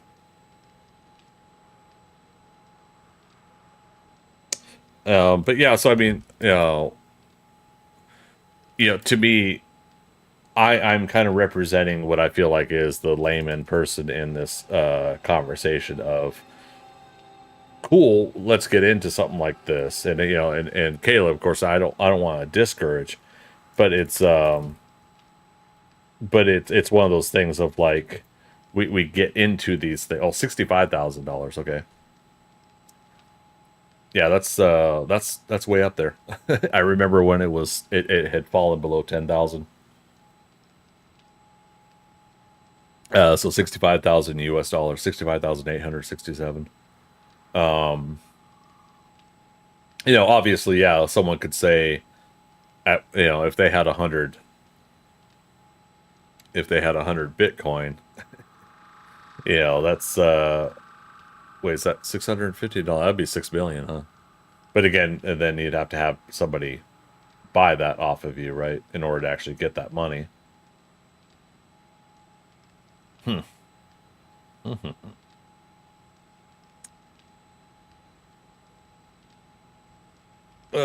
16,000. Oh, Tommy, it was 65 according to what I looked up. Was I looking at the wrong thing?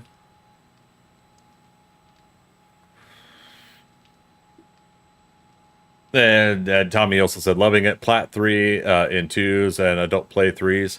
Yeah, I don't know what it is about 3 versus 3 Rocket League, but I enjoy the chaos of three cars, 6 altogether, kind of overlapping and crashing into each other. No, you're looking at the wrong thing. Okay, yeah, no worries. But you're not off. Like I thought it was at 16,000 too. I didn't realize it had gone all the way up to 65,000.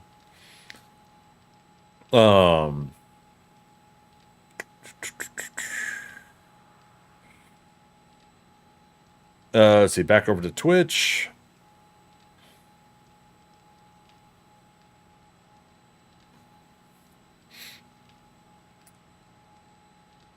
Let's see, article with Boss Bear talking. Boss Bear, all I can say about it is, why should we save money when they print money every day and again, day in, day out? Now that's the only referring to the real touchable money. Well, I mean,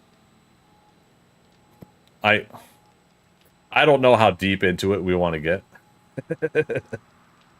But if you break it down to the most basics of it, we all still should be able to, in the general practical sense, there's always one-offs or differences. Some people are on different paths than others, but in the most broad and basic sense, we do a job. Oh, it's break time. We do a job for some place. They give us a paycheck. We pay rent or mortgage. We pay for groceries. Pay for a car or no car, public transportation, however. In the most basic sense, we all do that. That's right there. And in that basic sense, for me, I still feel like obviously you do what you can to put money aside. It's taken me 24 years working these jobs that I've worked to get to a level where I could do this now, and I'm still reeling. I'm still trying to kind of get my finances in order after even the last 4 years.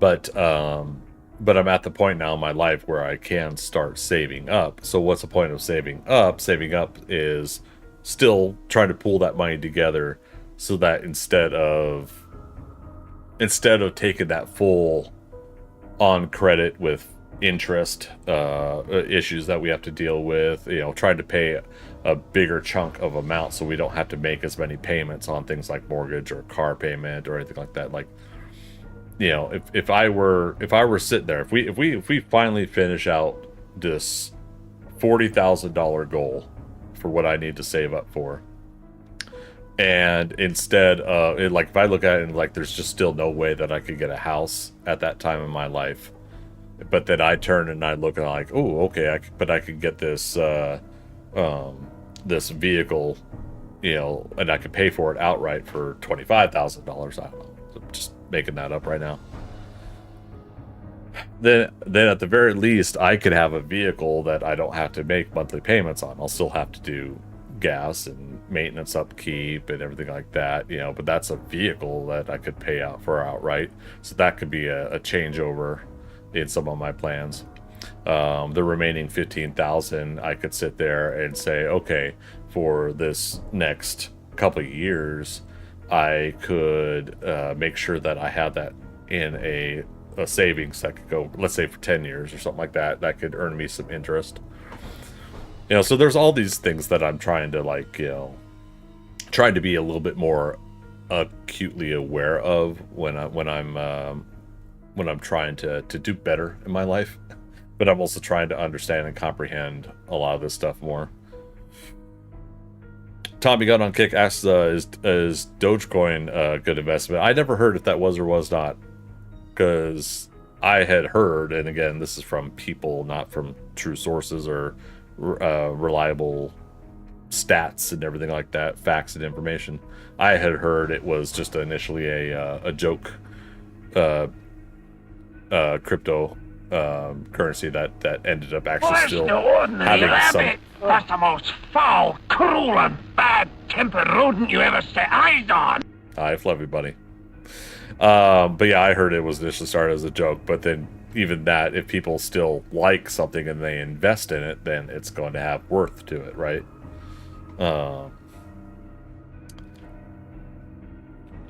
Let's see. Okay.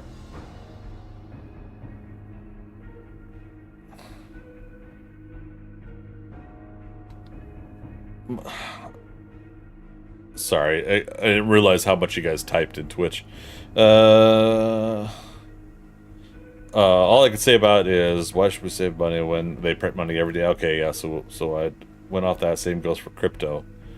Well, and I know that's some people's worry about crypto is, you know, is something purposefully inflating or deflating the system, you know, and I mean, that's beyond all of us as common everyday folk. You know, we don't really have a lot of control in all of that.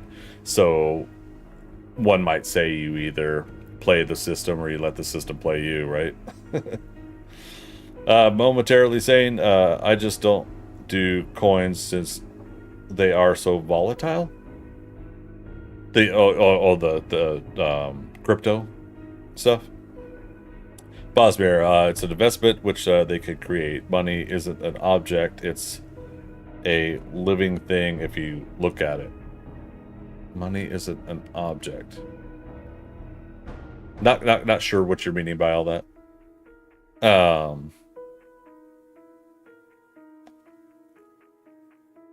Hard to explain because of the education we all had. No worries, no worries.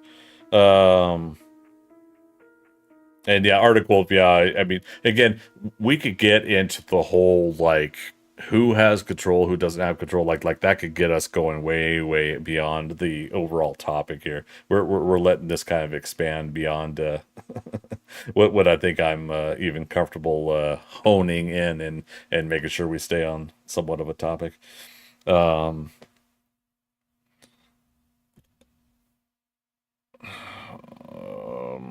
And again, I need to take this 5-minute break here.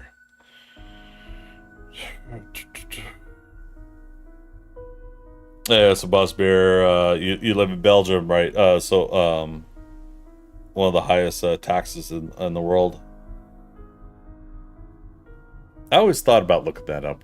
The differences of how people are taxed in different countries and different areas of the world. Momentarily saying Doge was only good for a short time after release, then sold off quickly from what I saw. Yeah, I just remember, like, that's the one with the dog as the symbol, right? And Tommy over at Kick, yeah, it blew up. Now it's going way down, and I don't know if it'll go back up, right? So that's where they get you, right? Which can be a good thing, but you know, if things drop, like AMC stock, I missed out on an opportunity with AMC stock. I think I had $1,000 in AMC stock, and I had recently at that time shifted some of my stocks, so I sold that and moved it over to some other basic stuff, so I have stuff set aside there. But it's like, for the first time in my life, I could even put money into any kind of stocks, right? And a month later, the AMC meme stock situation happened, and I forget what I would have had $10,000 to $15,000 if I sold off what I had at that time. I think. Don't hold me to the true number, but the point being is, like, you know, and so that's the stuff you just don't know, right?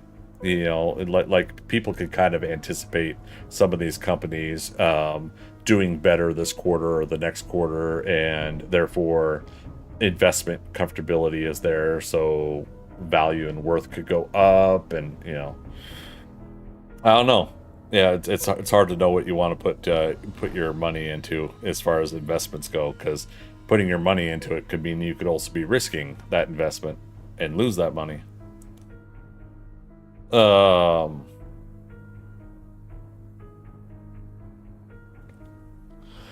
Rogue Squadron, good to see you too. And again, I'm gonna be taking a break here, guys, in a minute. I just want to make sure I get all the chat caught up. Arctic Wolf, yeah, I agree with you, Greg. Not trying to be mean. How could you be so mean? How could you? That's why I wanted to get off the topic, because I don't want to think about it. No, you're good, man. No worries. Bosberry, yeah, it's getting a bit out of control. No worries. Well, if you think about it, man, I like a lot of you guys. I tend to kind of like stomp a lot of these topics, but I think part of me has wanted to like let us get a little bit further into some of these things that I usually do. So I'm not trying to shy away from it as much as I used to. Fluffy Bunny, I'm still waiting for the arrival of our galactic bunny overlords. Any day now. Any day. Momentarily sounded, yeah, the dog coin, yeah. My head was hurting and now my mind is too. Oh no. Sounds like a good time for us to get up for a 5-minute break, huh? Okay. Yeah, I'm definitely not commenting on the Z word there, Bosmere. Alright, guys. Give me 5 minutes. I'm gonna get up, stretch. My beverage is good, but I'm going to maybe get a snack as well. Give me 5 minutes to come back, and I will see you shortly.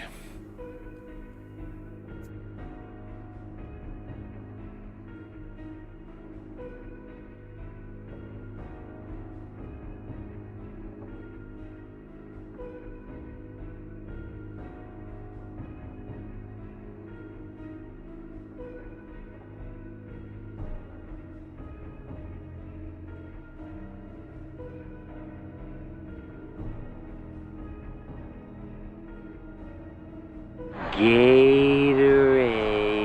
H2O. Gatorade. H2O. Water sucks. It really, really sucks. Water sucks. No, stop It saying really, really You don't mean that. sucks.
Maybe it's Brittany, maybe it's Greg.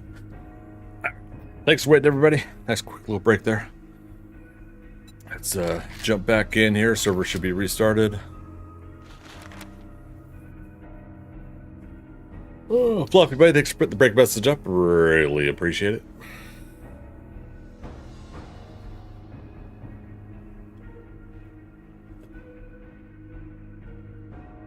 Good times.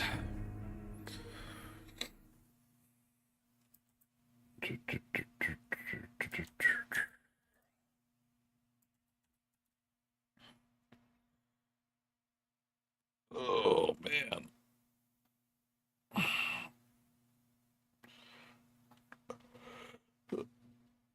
Oh, goodness. Apparently I didn't stretch as much as I thought. Welcome back. Thanks a lot, everybody. Appreciate it. Good to be back. All right. What were we working on? We wanted to finish upgrading the chest, didn't I?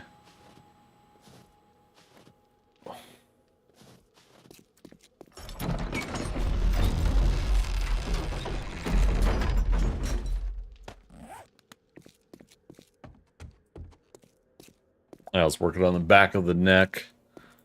But yeah, I need to get a few other things done before I do.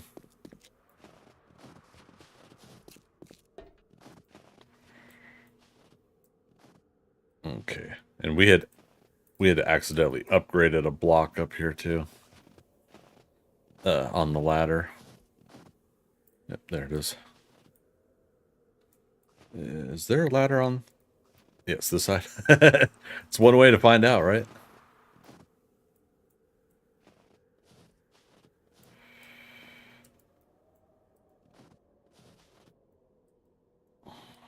Okay.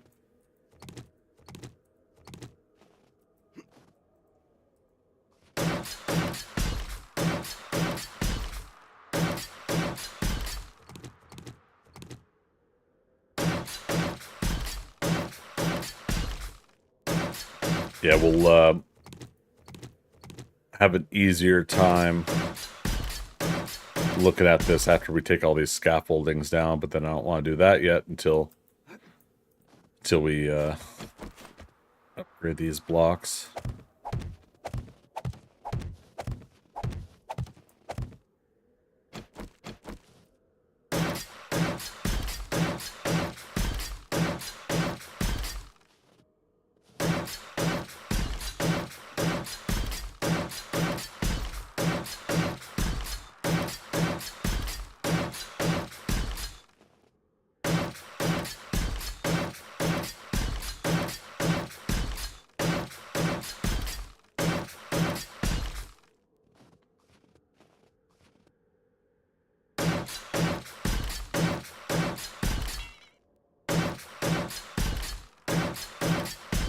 Is it safe? I mean, how about this, you guys? You know, sitting here, hanging on the edge of a ladder, upgrading concrete with a nail gun, and a zombie apocalypse.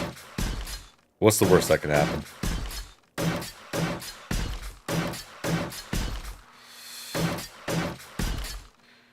How many blocks used so far in the build? Are we at 48,000, I think? Yep, and this will be 49 when we're done with this. So not as far along as I would like to be at this point, but ooh, that was close. I still maintain that this whole build is like 100,000 blocks. 80 to 100. I'm still making sure I say 80 to 100. Oh, we don't have any not concrete, steel on us. Good. Making sure that I don't accidentally upgrade a block to steel that doesn't need to be steel.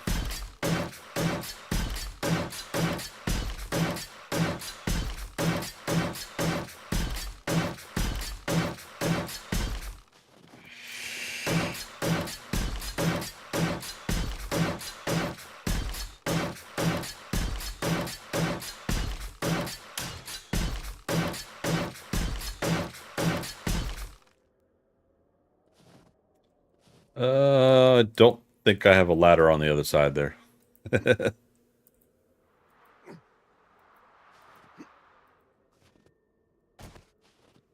Oh, do I?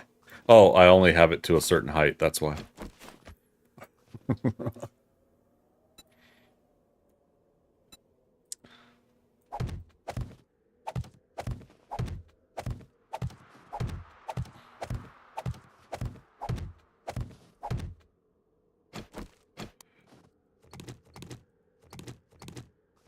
We'll do it this way.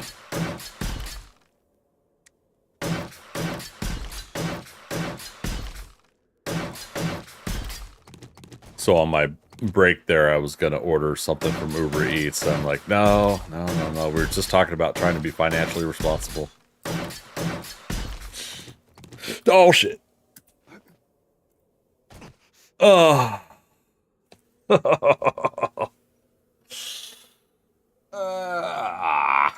All right. It's just a leg sprain, but there we go again.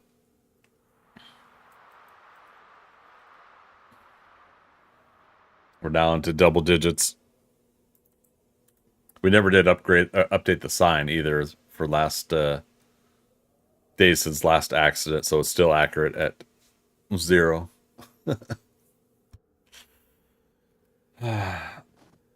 It's an entirely different kind of flying, altogether. It's an entirely different kind of flying.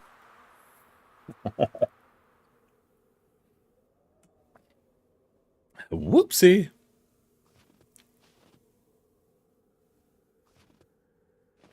Did I do that?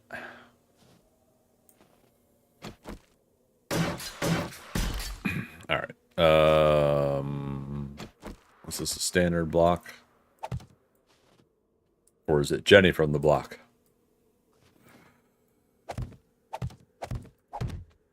I don't know.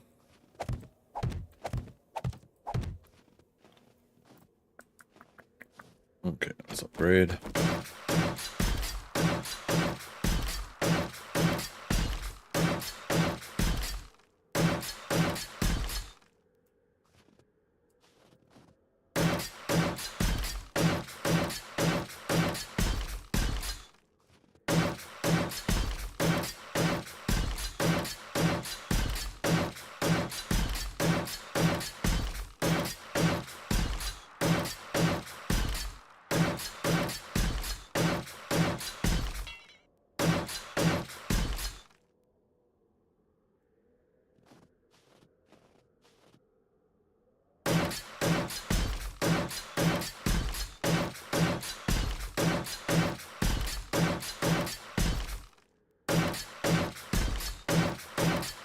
Everybody got their tickets for Ghostbusters Frozen Empire? What day does that come out? I meant to look that up earlier today.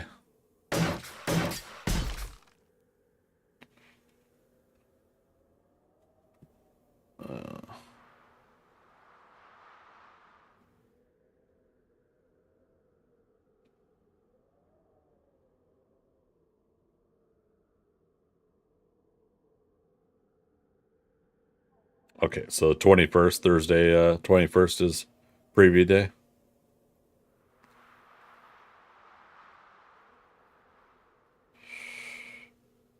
Oh, interesting. They don't have it in IMAX that day.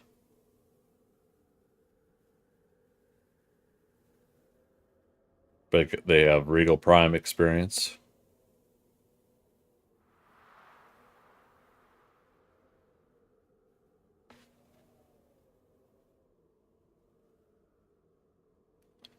Gotta get my seats.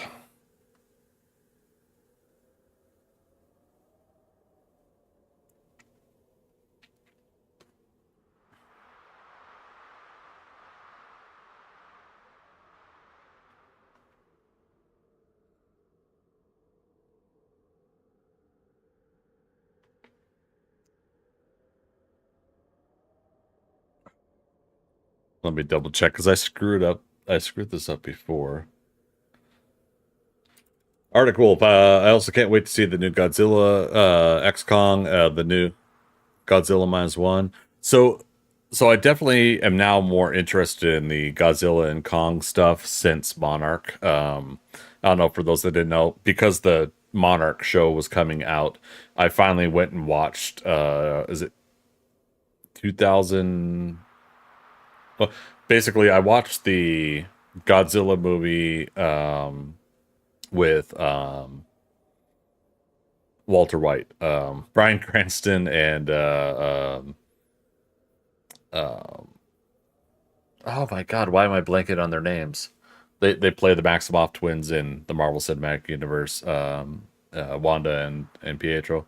But anyways, so I went and I watched that Godzilla, and then I watched Kong Skull Island, and so now I have to watch the other two. Is it two movies? Is it Godzilla King of the Monsters, and then there's a Godzilla versus Kong, right? And that's all part of this Monarch universe, right? But yeah, so I watched those first two movies at least, and then watched the Monarch series. Loved the Monarch series that they did on Apple Plus. So then now, yeah, I'm wanting to watch the other two movies, and then I'll definitely want to watch this new one in theaters. I don't know what it was like before. I just really wasn't into the whole Godzilla and Kong stuff. Ghostbusters Frozen Empire release date March 22nd. Okay, so March 21st is the preview day, Thursday. Okay. I always, for those that don't know, I always try to do these Thursday preview days at theaters where they it used to be you'd watch the movie at midnight. So on the Thursday going into Friday, you would watch the midnight showing of Star Wars or something. Then they started doing 11 p.m.s, 10 p.m.s, 7 p.m. and now it's all the way to like 2:30 in the afternoon. So Thursdays preview days are technically, I don't know. They seem to like to do these things. Oh wait, no, I can't do that yet. Okay. Damn. But yeah, that's on the 22nd, so that is just 16 days away for the new Ghostbusters movie.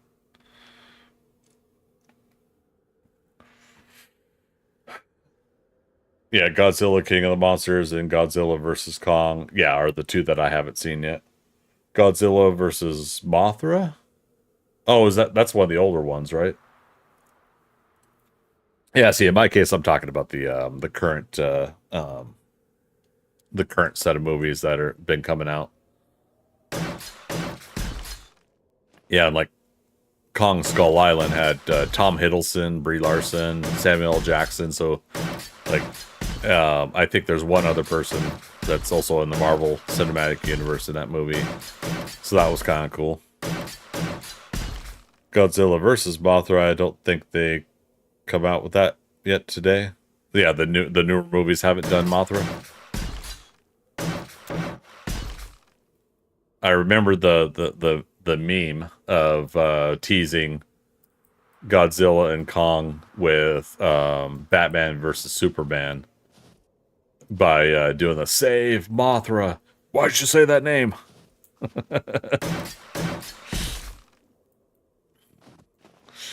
I love it. Love being a nerd. I do.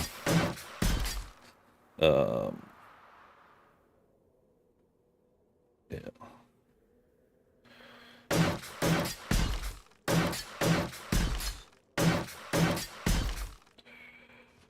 No, I did again.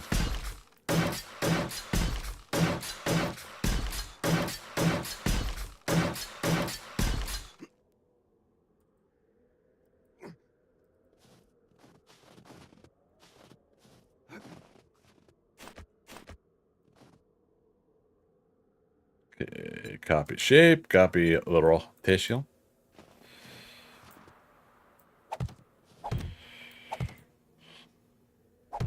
Fluffy Bunny. Nothing beats Night if Blue Owen. Not sure what that is.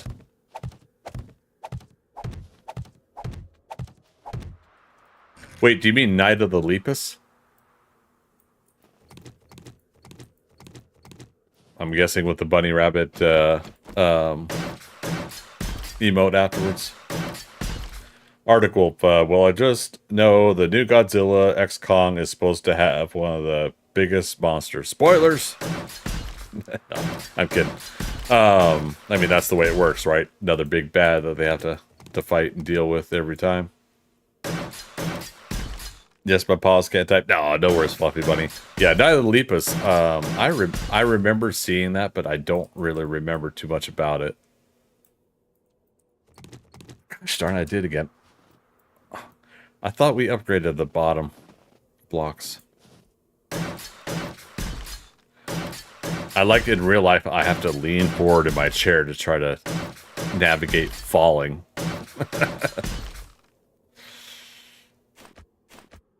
It's falling with style. Oops! I did it again, baby. Yeah.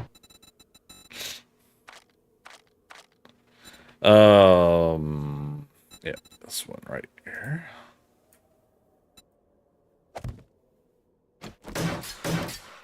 Got it.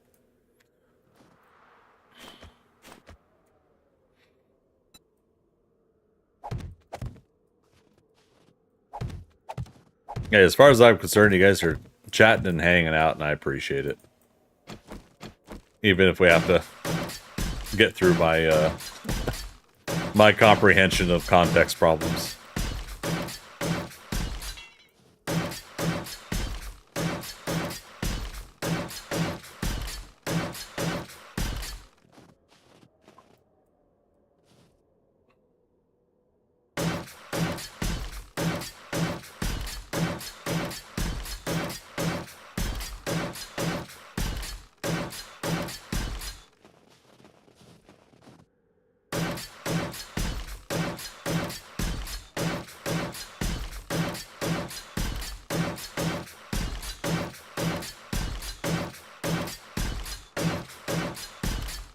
See if we can do the rest over on the other side.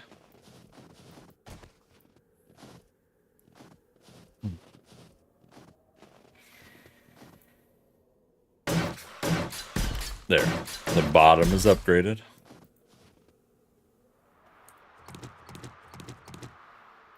It's not what I wanted to do. There. We'll do it that way. Do it live.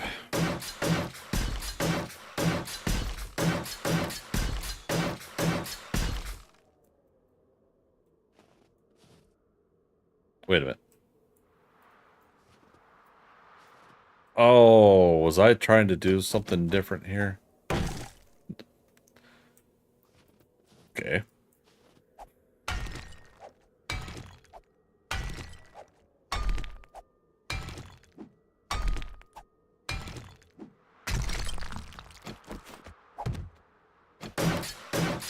Weird.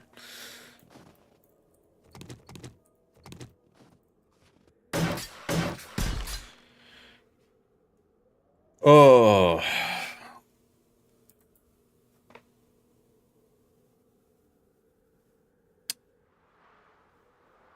Boop. Over on Twitch, Arctic Wolf. Now, when it comes to the old Godzilla and Kong movies, didn't catch my interest so much as these do now because the movies are so realistic. I'm trying to remember which one I saw. Was it Godzilla 1985? Wasn't there one called that? That came out in like 1985? I think it's one of those things where I appreciate the work that's being done on them, but yeah, as far as like grabbing my interest, I had never really been really into the Godzilla and King Kong movies. Overall, the whole kaiju thing doesn't grip me as much as others do. But yeah, for some reason, like, I don't know what it was about the Monarch TV series piqued my interest, and therefore now I'm kind of pulled in a little bit.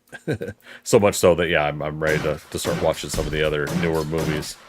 I'm sure at some point the bug's going to hit me and I'm going to want to watch the as much of the older stuff as I can. I'm just not sure when. I'll have that kind of interest. Slaps over on Twitch. GSB, I'm here. Time to wrap it up. No, we got 2 more hours of stream to go.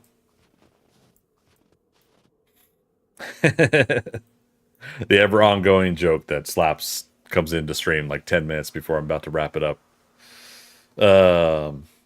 Mothra was pretty realistic. I can't think of a movie with a better giant moth. There you go.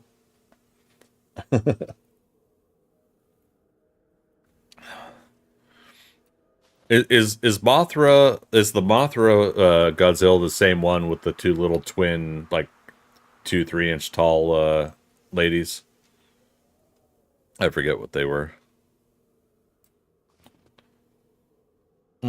Slaps will come back in an hour and 50 minutes. There you go. All right. We're going to start taking down some of the scaffolding here. We want to start getting a good, clear visual representation of how this is looking. Oh, repair that.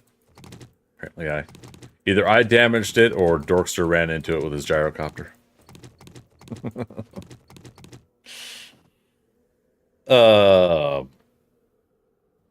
Cherish, how you doing? Over on Twitch. Thing. Best bug movie ever.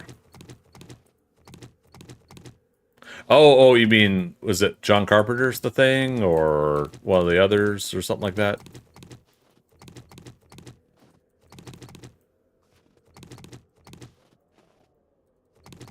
But you're saying bug movie. I watched the Real Rejects last night. This is like a year ago video they did, where they watched Starship Troopers for the first time, speaking of bugs. And that was kind of cool to see them kind of go along with the Paul Verhoeven kind of social commentary that he did with that.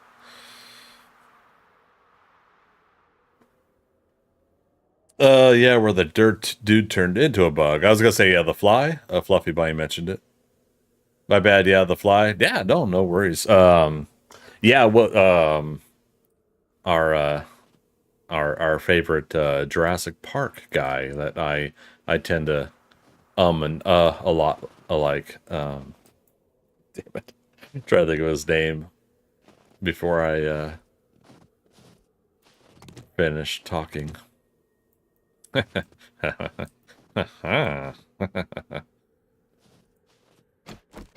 Damn it, help me out, guys. What's his name? Oh yeah, like the original one was with Vincent Price, right? The Fly. Is it Jeff Jeff Goldblum. R-Dog, how you doing?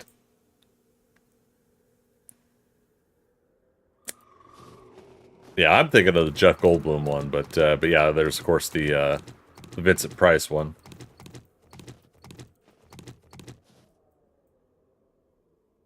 I know I misspelled his name. No, hey, no worries. We all know who you're talking about, at least. Oh wait, we're gonna leave this one here. That way I can. What am I trying to say? Words, they elude me. I keep pausing because I'm like, how much more of this can I turn into a Jeff Goldblum impersonation here?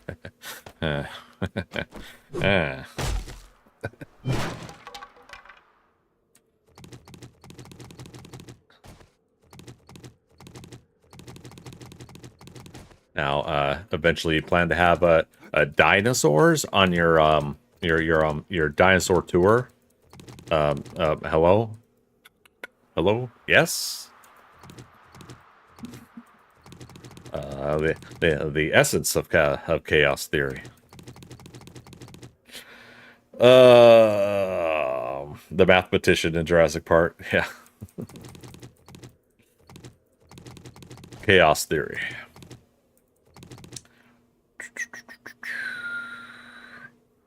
Fluffy Bunny, the Incredible Shrinking Man had a scary spider. I never saw the Incredible Shrinking Man. I saw the Incredible Shrinking Woman with Lily Tomlin. And, was it Charles Grodin? Galaxy glue. Galaxy glue. What would you do without galaxy glue?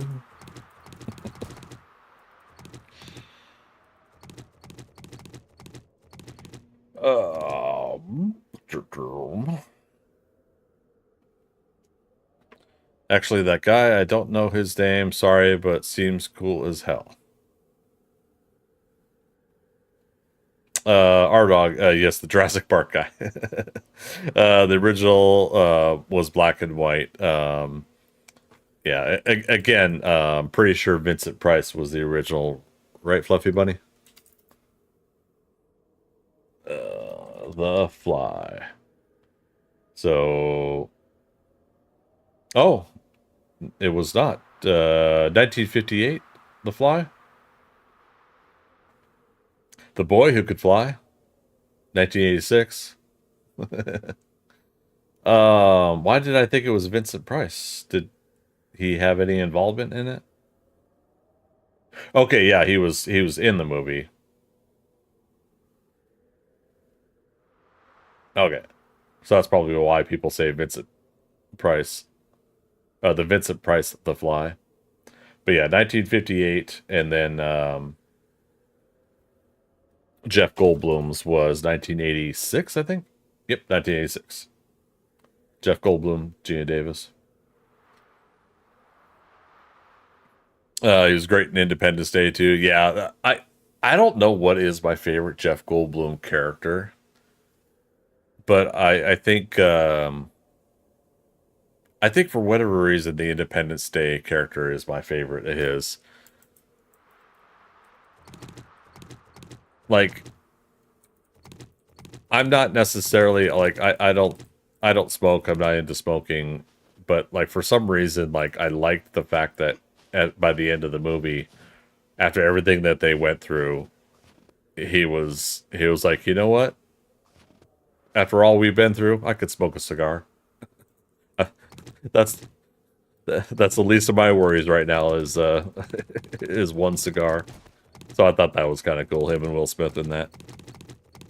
Oh, and I guess Bad Boys 4 is filmed wrapping. I'm looking forward to that. I don't know when that's coming out, but they wrapped filming on that, so it looks like we'll be getting Bad Boys 4, which is funny because they called Bad Boys 3 Bad Boys for Life. When they should. I said it. I said it when Bad Boys 3 came out. Like, why are they calling it Bad Boys for Life? What if they make a Bad Boys 4? That's the perfect thing for Bad Boys 4. Bad Boys 4 Life. Oh well. Bad Boys Forever? I don't know. Alright.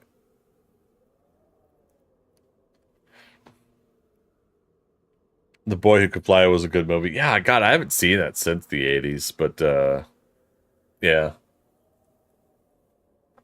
Not to spoil it for anybody that hasn't seen it, but like you go through that whole movie, like can he or can he not fly? Um, and you may or may not have gotten your answer at the end of the movie. Again, I'll keep it vague for spoilers. Is that the ThunderCats logo? This down here? Yeah, it's one of my mock-ups I was practicing on. We'll pick the we'll start picking the blocks that I want to use for the actual chess piece. Our dog just found out they were married, Goldblum and Gina Davis. Yeah, I think. Gosh, what was it? I think they originally did they meet on The Fly or Earth Girls Are Easy? I think Earth Girls Are Easy is 2 years after that, 88. Okay. Yeah.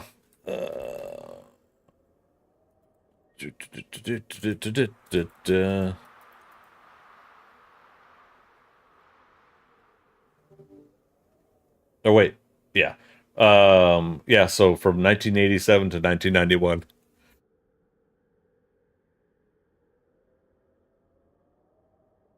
Oh, excuse me. So for 4 years. So during that time, like they met on the fly, and then get it? They met on the fly. And see, now you guys can't stop hearing Jeff Goldblum in my voice, right? I don't do it intentionally. I just think he and I got a very similar and kind of approach to talking. And that's why I think one of the reasons I love Jeff Goldblum, because he's made a career out of it. I don't think the Galaxy Glue song is from Frozen. Oh, haha. Nope, that was from The Incredible Shrinking Woman with Lily Tomlin and Charles Grodin. They're coming out with the Bad Boys 4. Yeah, and it's like it's gonna come out this year. Like in their case, they don't need to do a lot of post editing and everything like that. Like a high end movie would need. Why did it not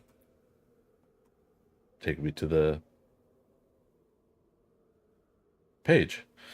Bad Boys 4.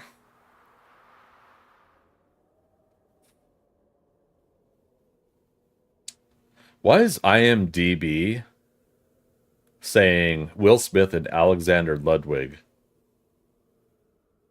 and not Will Smith and Martin Lawrence? Like, because they like give like the two top bill people for the descriptor of the movie. I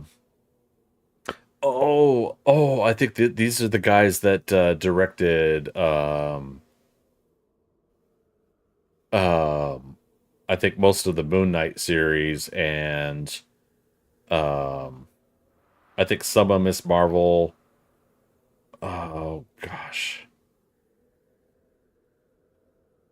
Yeah, okay. So yeah, Adil El Arbi and Bilal Falah. These two guys really great, I think, like action and whatnot, directors up and coming, and they've been doing stuff like that. So they did some of Moon Knight and some of Miss Marvel, and I think their episodes I think I enjoyed theirs the most as far as like pacing and action goes. Um Release date June 7th of this year. So we're just 3 months away. Nice. What you gonna do? What you gonna do when they come for you? Uh,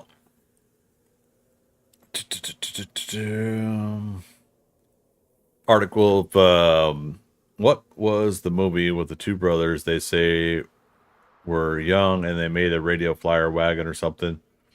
That I don't know that one, but I remember something about it because it had the radio flyer wagon, right? Um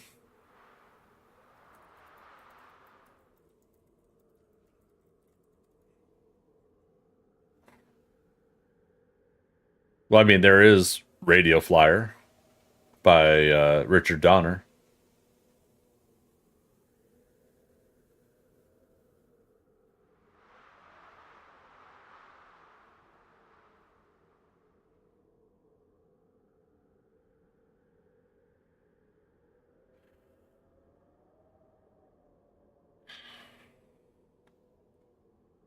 Because yeah, I don't think I ever saw that one.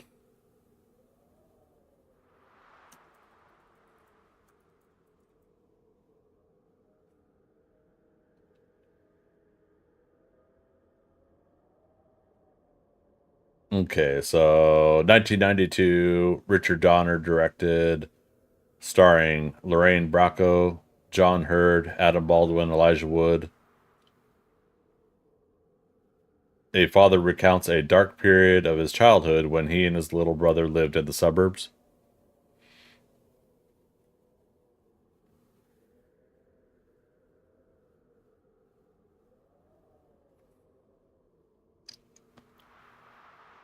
Yeah, it's like little Elijah Wood.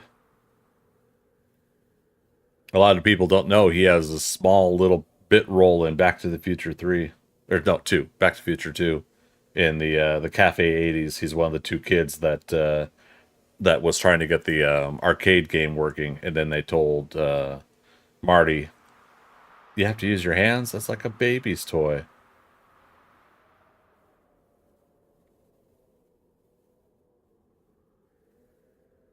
Yeah, Back to the Future Part 2, video Game Boy. And he was in two of Paula Abdul's videos, music videos. Child in 1989, Forever Your Girl, and Elijah Wood in Straight Up. Wow. It's funny like how some of these actors get their gigs.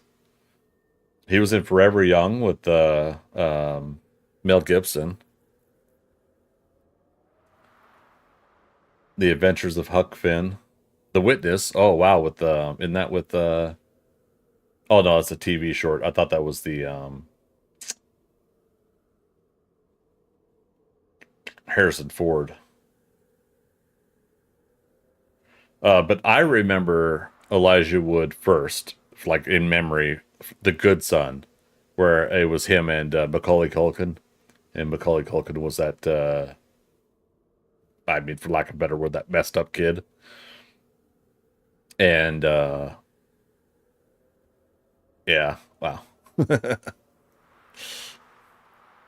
good conversational tangents here, you guys. I love it.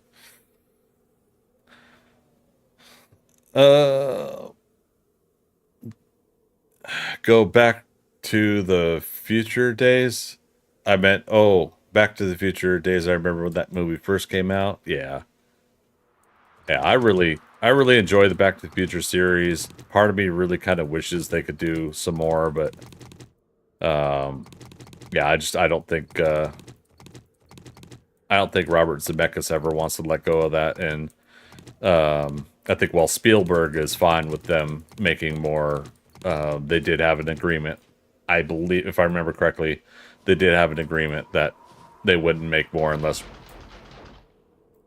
Robert Zemeckis signs off on it.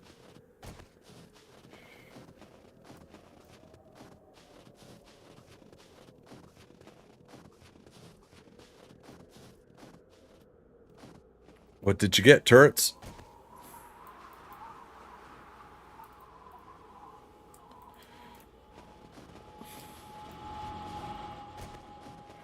Oh, zombie dogs.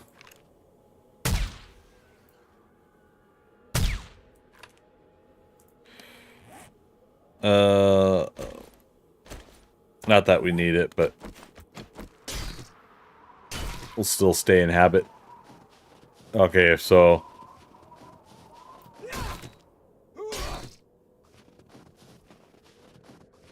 I only shot one. How did this fourth one die? Or sorry, I only shot three. No, that's not what I'm trying to say. You guys know what I'm trying to say. Maybe the other bullet carried through and shot the other dog. All right, so that is only 4. There could be sometimes up to 7 in a wandering horde.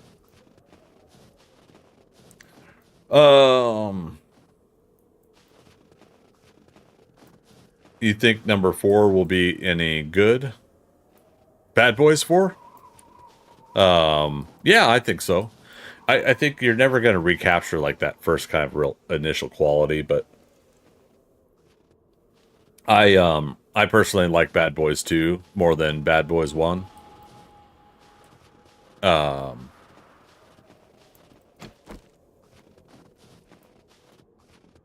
Let's inspect the mountainside here.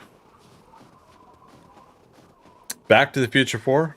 Well, I mean, they're not going to make one because Robert Zemeckis won't authorize one. The director.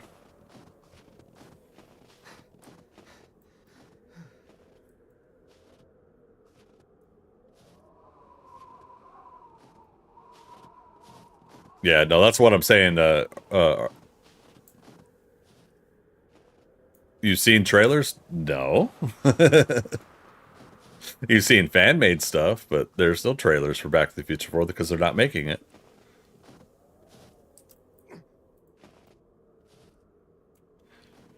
That would be huge news if they actually were making a fourth Back to the Future.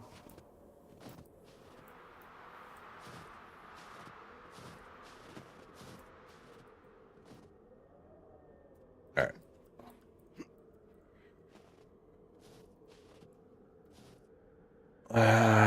Let's hope they're not on the back side of the build here.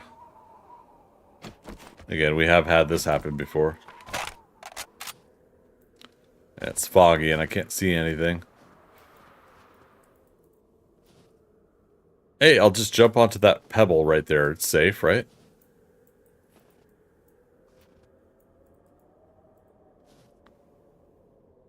Wow. Yeah, heck of a storm.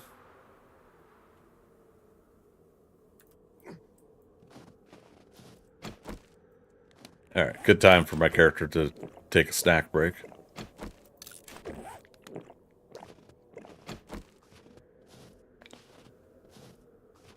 That was just 4 zombie dogs, though. I feel like there's got to be at least one more. 1 to 3 more. Because it seems like it's either 5 or 7 total when I have these wandering hordes.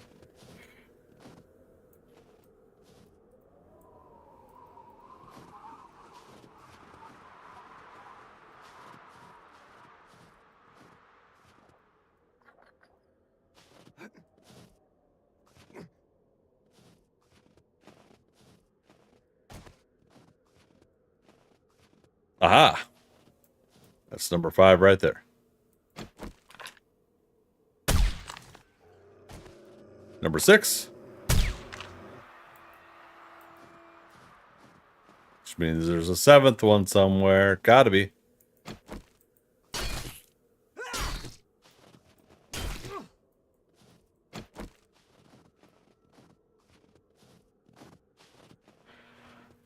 Gotta be.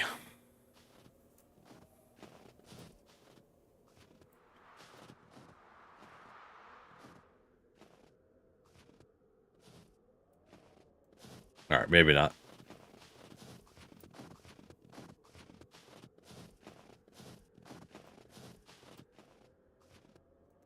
Now, this happens a lot too, where at some point my turrets had fired upon something, but I never did see or find what it was because it despawns afterwards. And at least with the zombies, once in a while a loot bag will get dropped and I'll have a piece of candy.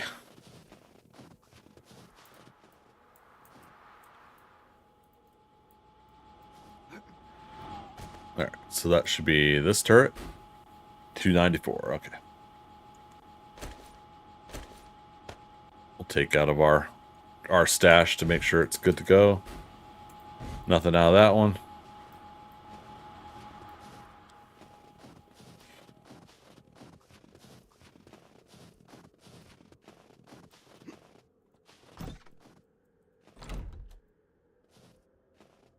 Awesome.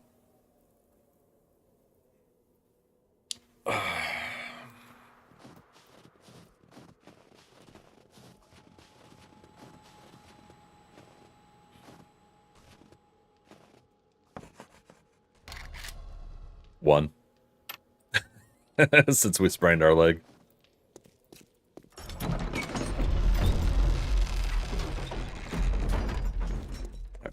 Fast travel.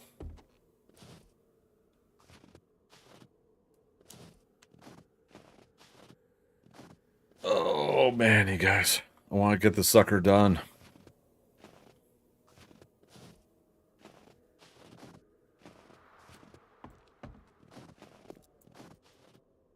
Yeah.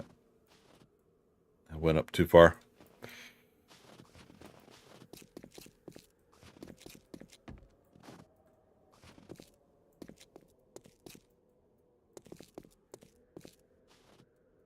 Here we go.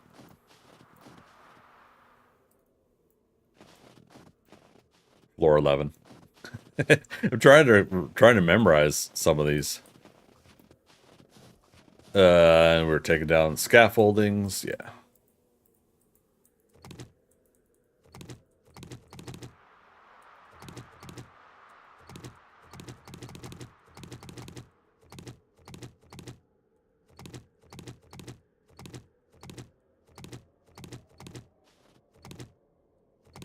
Right, I goofed up and upgraded this.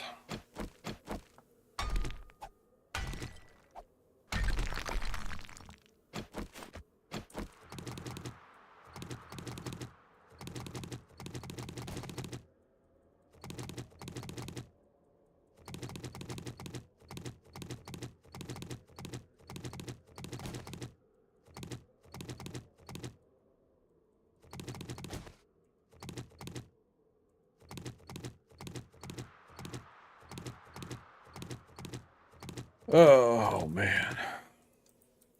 What other movie news have we had? Wendell Pierce has been cast as Perry White for James Gunn's Superman. Superman Legacy has been shortened to just Superman, which I prefer.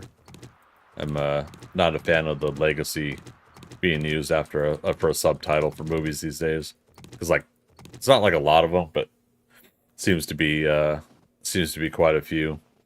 But yeah, so I'm looking forward to what was it, David Cornsweet and Rachel Brosnahan.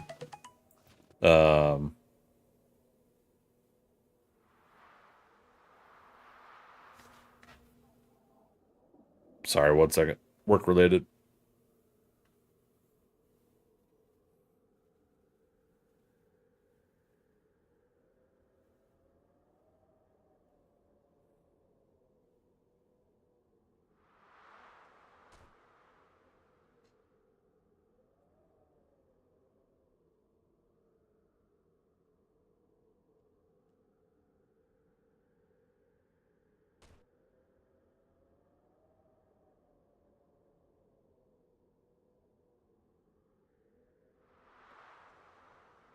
Big thumbs.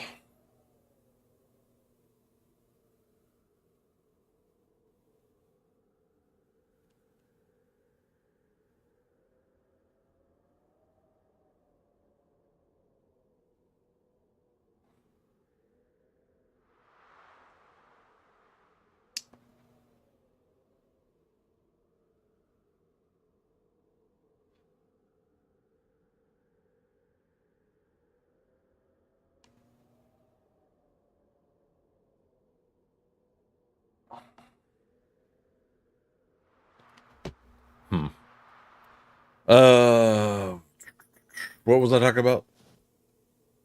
New Superman, right? See that there's going to be a new Superman. Yeah, so next year, July 2025 is when that'll be out. And so this will be James Gunn, Peter Safran, now with the new owners of Warner Brothers and DC, getting them to kind of like restart some things and kind of win some folks back with what didn't work out for the DC EU. For whatever reason, it got branded as DC Extended Universe. This is now going to be the DC universe of movies, and they're going to start with Superman. Bring back Cavill? That's too late now. Sorry. I'm with you. I wanted to see more Henry Cavill, but what they should have done, and it's all hindsight at this point, but you know, they should have done Man of Steel. They should have done Ben Affleck's Batman movie.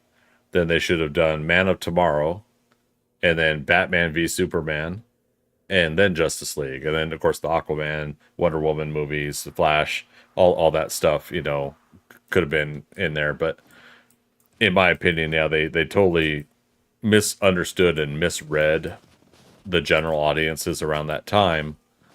And you know, I'm not on the massive side of the Zack Snyder issue either way. It doesn't matter to me. I enjoyed Man of Steel, but I don't think it was the right tone of movie that they needed to start off things. And technically, in a way, they were trying to start off things with Green Lantern with Ryan Reynolds, and that definitely didn't hit. You know, and then they misread the audiences by jumping into a Batman v Superman, which, you know, just alone having Batman and Superman in a movie together finally after all these years should have been $1 billion movie just by its title. And that didn't work out, or that wasn't put together in a way that general audiences liked either. They had some really good success with the first Wonder Woman movie and the first Aquaman movie.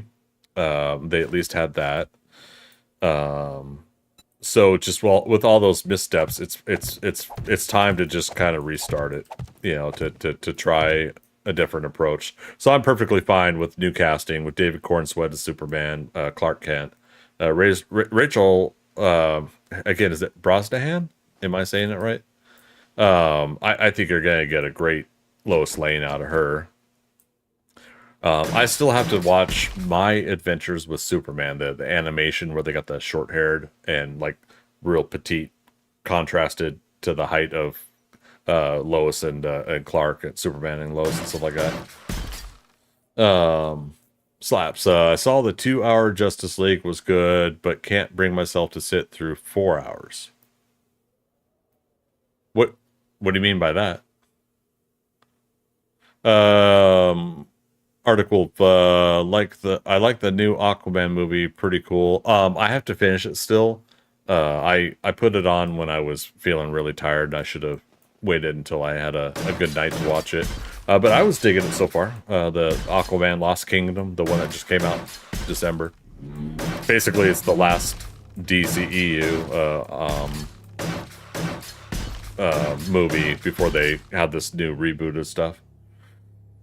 Let's see, Slapside. I've never been a fan of Affleck, but he made a good Bruce Wayne. I absolutely loved his Batman and Bruce Wayne. Even in the stuff we got to see with the Flash. I really think we missed out on a massive opportunity. Again, his personal life aside, you know, I'm hoping he's happy. Him and Jennifer Lopez seem to be happy, and he seems to be doing good with the alcohol these days. And I wish him nothing but the best. But I really like all that stuff at that time not working out, his own personal issues, and then Warner Brothers and everything like that. It's just a real unfortunate thing. But I, as a fan, definitely would much rather Ben Affleck be healthy and not do the project than me get a fun project at the sake of his health. Yeah, I was really looking forward to his take on Batman, in a more like singular sense, like him writing and directing Batman was something I was looking forward to for years. But oh well. Jason Momoa irked me in Fast X, so now I can't take him seriously as Aquaman, like Ryan Reynolds as Green Lantern. I think Jason Momoa was one of the best things about Fast X. I love that character. Did work for you though, huh? Let's see here. I think it's on Prime, if I'm not mistaken. Well, I have Max, which is Warner Brothers owned, so that's where I've been watching. That's where I started watching Aquaman, Lost Kingdom.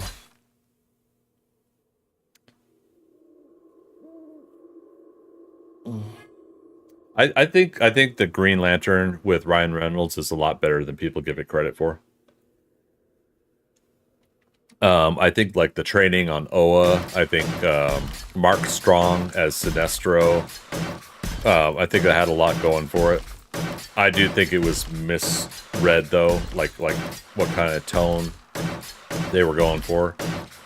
But I do kind of feel like if it wasn't for Green Lantern, I don't think we would have gotten Deadpool, circumstantially, with how things aligned for Ryan Reynolds and for things going on around that time in his career and the comic book movies. Oh, fire truck. Wee oo.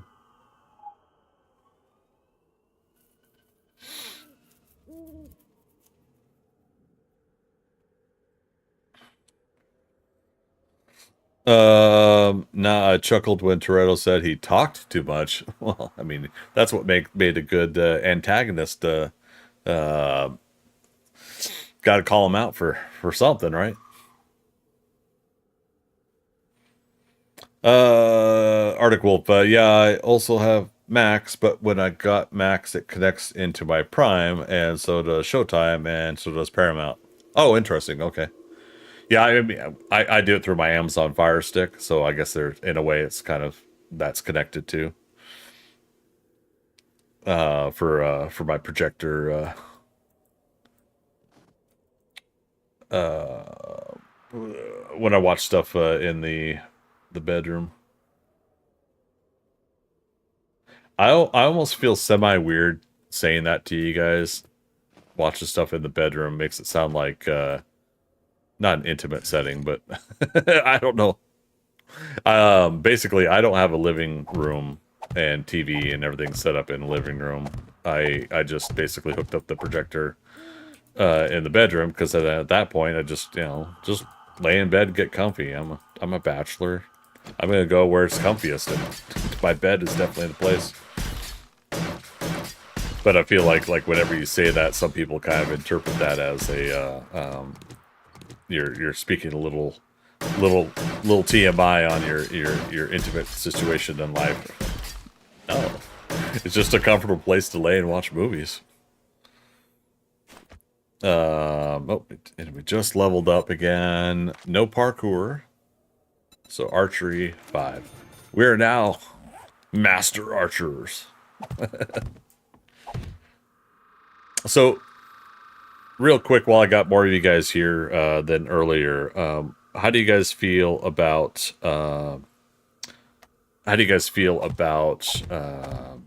my next YouTube 7 Days to Die series? Should it be fists only, or should I do my bows and blades for Alpha 21? Where basically my only weapons used are red light, green light. The only weapons I'm using are a bow, a blade, and then we used to use like pipe bombs and Molotovs, but I might restrict myself even from using that this time around. And then fists only challenge, of course, is that's it. That's the only weapon I can use at all is fists.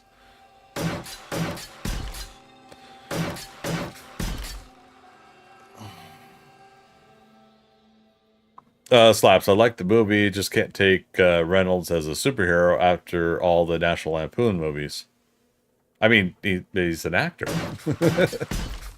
He's playing different roles. Now, granted, Green Lantern, they did try to tap in to some of the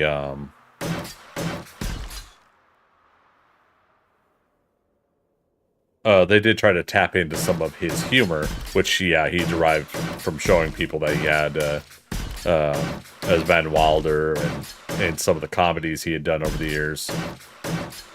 He was in Blade Trinity as Hannibal King, I think. So yeah, he did Blade Trinity, and then he did X-Men Origins Wolverine, then Green Lantern, and then finally Deadpool proper.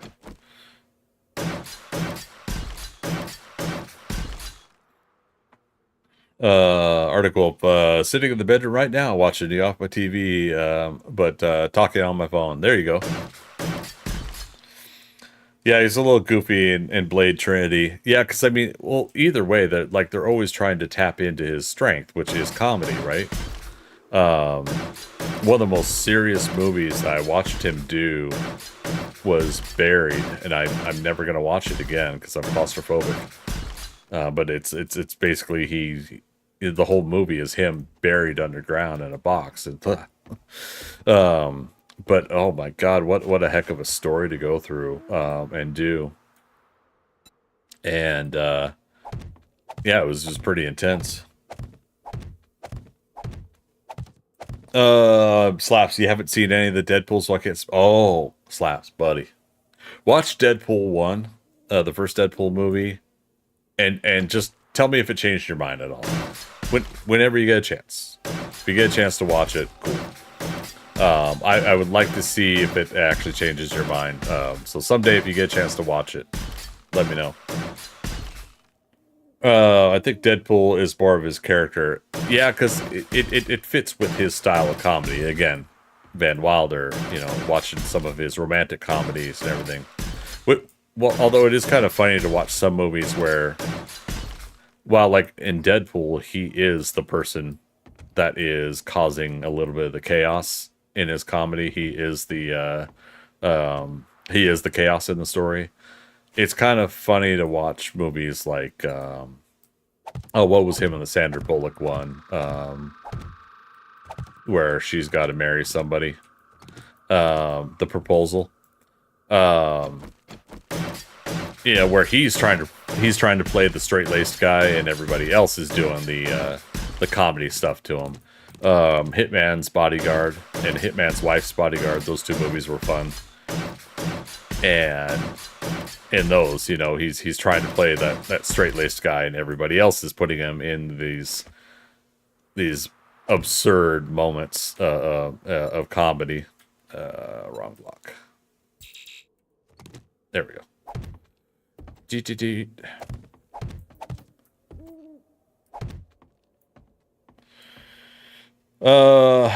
Yeah, but that's what Deadpool is. He's supposed to be a jokester. Oh yeah, for sure.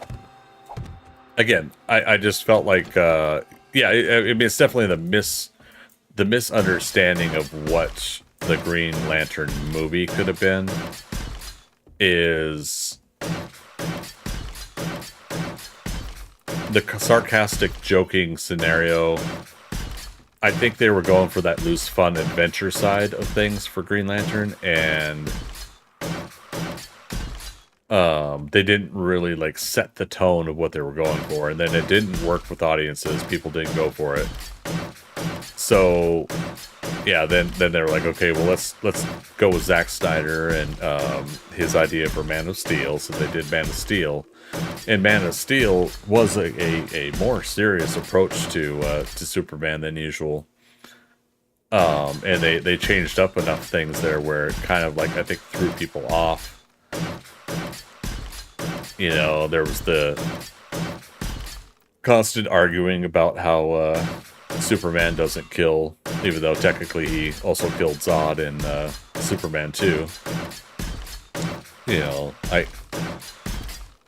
I'd like to whimsically think that, okay, Zod died off screen, but but in the misty fog and the Fortress of Solitude, they could have showed a after scene where all three of the Kryptonians were basically in a cage somewhere underground in the Fortress of Solitude, and we'll just say they slid down into that cage. But I mean, let's be honest here. It basically, I think, threw them down to their deaths. is definitely the way it came off to for me. Hitman's Wife's Bodyguard was pretty cool. Yeah, I like those for what they were. It was pretty fun to see Sam Jackson and Ryan Reynolds play off each other. Yeah, I'm optimistic about the new Superman, and I trusted James Gunn. He hasn't let me down yet. I'm a big fan of the Guardians movies.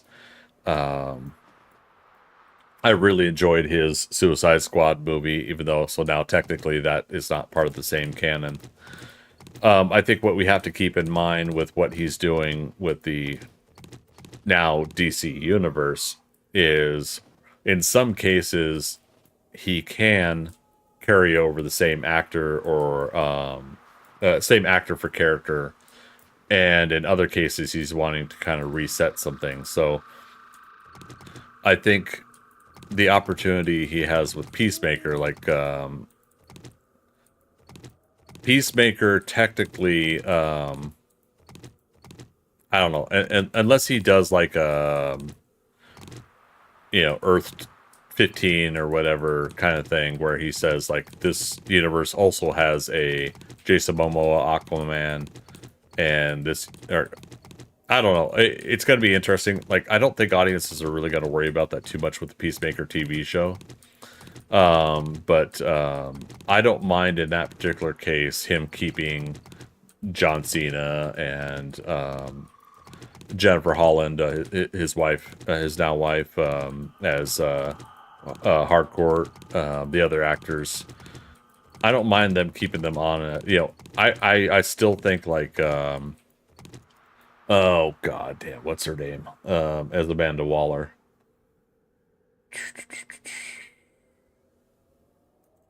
Suicide Squad.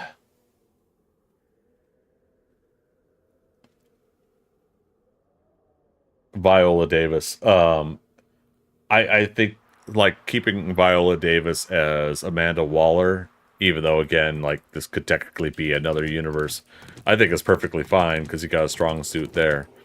The unfortunate part is yes, like recasting Superman in what James Gunn's putting together. He is technically trying to rewind some of the time, and I think the stories he's going for, and what he wants to do is not Henry Cavill.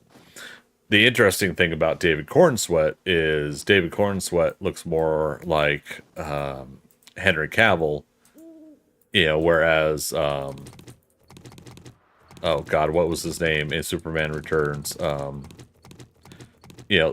In Superman Returns, they hired that actor, and he looked, I think, fairly close or had the mannerisms of Christopher Reeve, right? So it is kind of interesting that James Gunn is going for a Henry Cavill look as far as this next actor. But yeah, I think it's going to probably make a lot more sense, and I'm hoping it does, because again, I believe in James Gunn, but I think it's going to make a lot more sense as we see James Gunn build out this new universe. From what I understand, Clark Kent's already going to be working at the Daily Planet. And I don't know if him and Lois are already going to be together, or if this is going to be there when they start working together or something like that. And I'm actually super, no pun intended, I'm super excited for that. Excuse me. And then was it Batman the Brave and the Bold is going to be is going to be the Batman that is in this universe. Brandon Routh, thanks, Freaker. How you doing, man? Yeah, Batman Brave and the Bold is going to be the Batman movie and universe that that's in this DCU. The Batman that Matt Reeves did with Robert Pattinson and whatnot. That's still going to be a separate universe Batman, which that itself is a bit frustrating because I don't want general audiences to get confused by that, and I feel like they slightly are going to. But I think most people, are pretty smart, to understand like something is or is not in the same story universe. But I do worry a little bit about that. But if I'm willing to put money on it, I'm feeling like they're going to do Matt Reeves, the Batman 2, whatever that story's going to be, and they're going to do this Penguin TV series with Colin Farrell. I think it's finished wrapping the TV series, which he was great as the Penguin in that story. So I think they're gonna do that, but I almost feel like they're not gonna give Matt Reeves a third movie. I feel like they're gonna move on. Because yeah, if this Batman is not the same Batman, if it's once again another grounded Batman where there's not supernatural things happening, like a guy that becomes frozen and becomes a Mr. Freeze, people that have mystical arts and magics and stuff like, oh, I missed one. If they're not going to have that in Matt Reeves' version of the Batman with Robert Pattinson, then yeah, you might as well just keep them separate, let Matt Reeves finish out his story, and then work on this separate DCU version that's going to be able to mix in with the Superman and Wonder Woman and whatever they decide to start doing afterwards. Doing good, Freaker? I would love the Batman 2, and I believe they're at least doing that.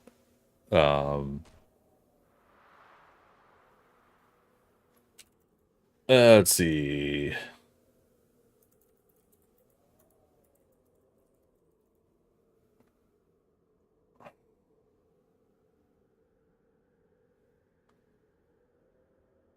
Trying to see here. News.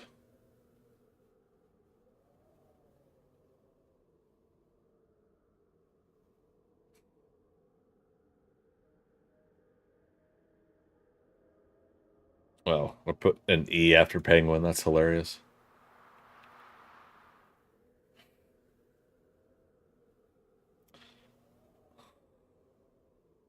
Yeah, whether you loved the Batman or thought it was overhyped, it's hard to find anyone who didn't at least enjoy Colin Farrell's unique take on the Penguin. So it came time to pitch a spin-off. Farrell's stealing crime boss seemed the natural choice. Skip down though.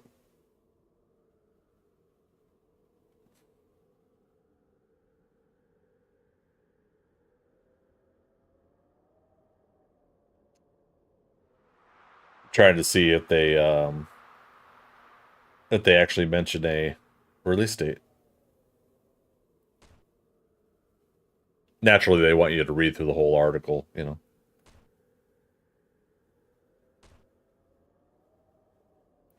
So it's an 8-episode season.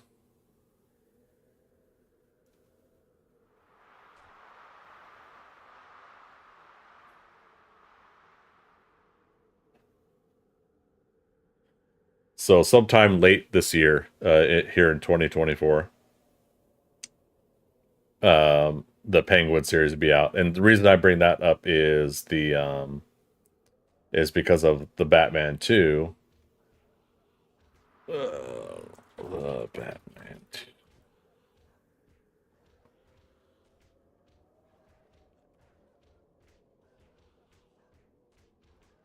Uh-oh. I hear intruders.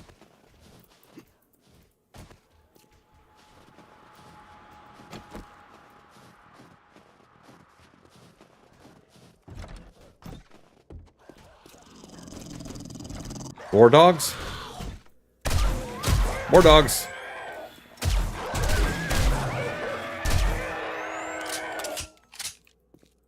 My goodness. Heckin' rude.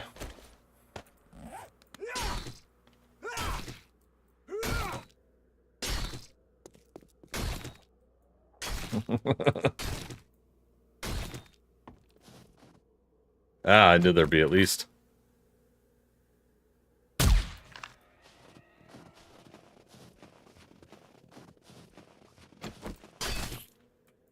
So this is now 2 wandering dog hordes. How many people we got on the server? 8?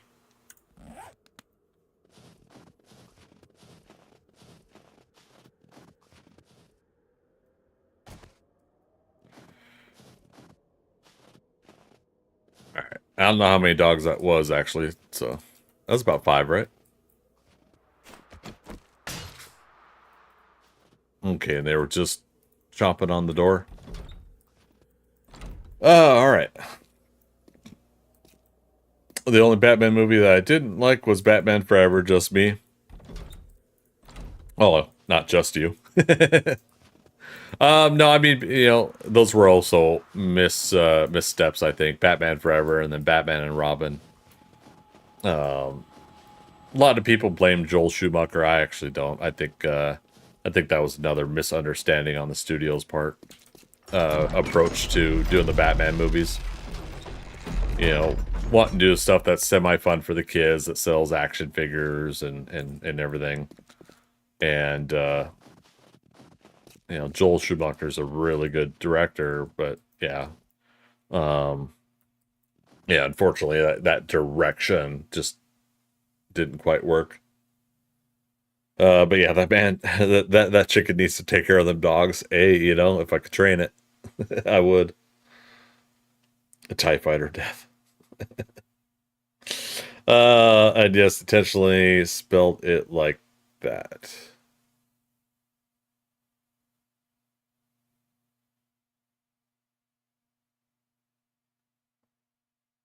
Sorry, I'm not sure what you meant by that. Arctic Wolf. Okay, then don't feel bad, but I also think the Batman. I think Batman 2 with Michael Keaton and Danny DeVito was real good. So Batman Returns, yeah, Freaker wrote it. Can't forget Michelle Pfeiffer. Yeah, I really I dug her approach to Catwoman.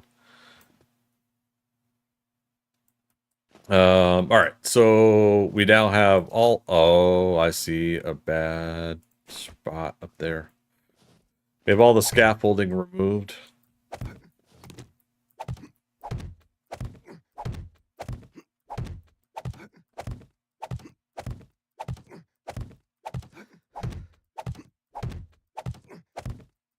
Uh, damn it. This is not smart. Maybe. Yep, we got to it. Okay. Oh. Okay. But yeah, so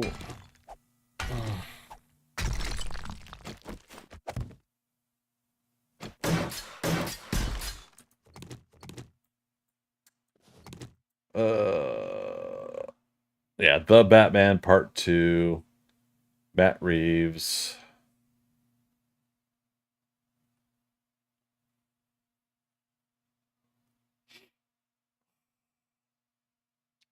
Release date October 3rd, 2025. So we have a year and a half before this will come out. October 3rd, 2025. So at that point, this is really going to be interesting. At that point, July to August, September, October. So 3 months prior, before that comes out, will be Superman. Again, it's kickstarting the new universe. And so then 3 months later, the Batman Part 2 will be out. And it's an Elseworlds movie. It's not a Batman that's in the same universe as this Superman. So that's gonna be interesting. An interesting approach. The Batman, Brave, and the Bold.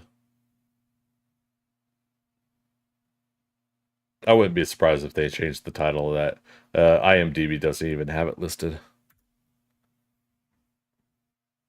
But so yeah, that'll be interesting to see what they decide as far as like how they advertise it, how they announce it, how they talk about it. Because again, we don't, you don't want general audiences being confused. Like, wait, I thought Robert Pattinson was Batman. Who's this other person? Arctic Wolf, did you ever see Rob Zombie's Monsters, or did anybody see it? No, I didn't. That was one of those that I kind of heard the reviews and decided not to see it. Um, I dig the dude and I appreciate his creativity, but yeah, it didn't sound like something I'd really enjoy. I'll probably end up seeing it one of these days though, just out of curiosity's sake. Mm. Yeah, I think did they do that one day and date also where they released it in theaters and in at home? I think is what they did. Yeah, we unfortunately had a lot of movies that during during COVID, you know, just just could not get their act together when they were being made.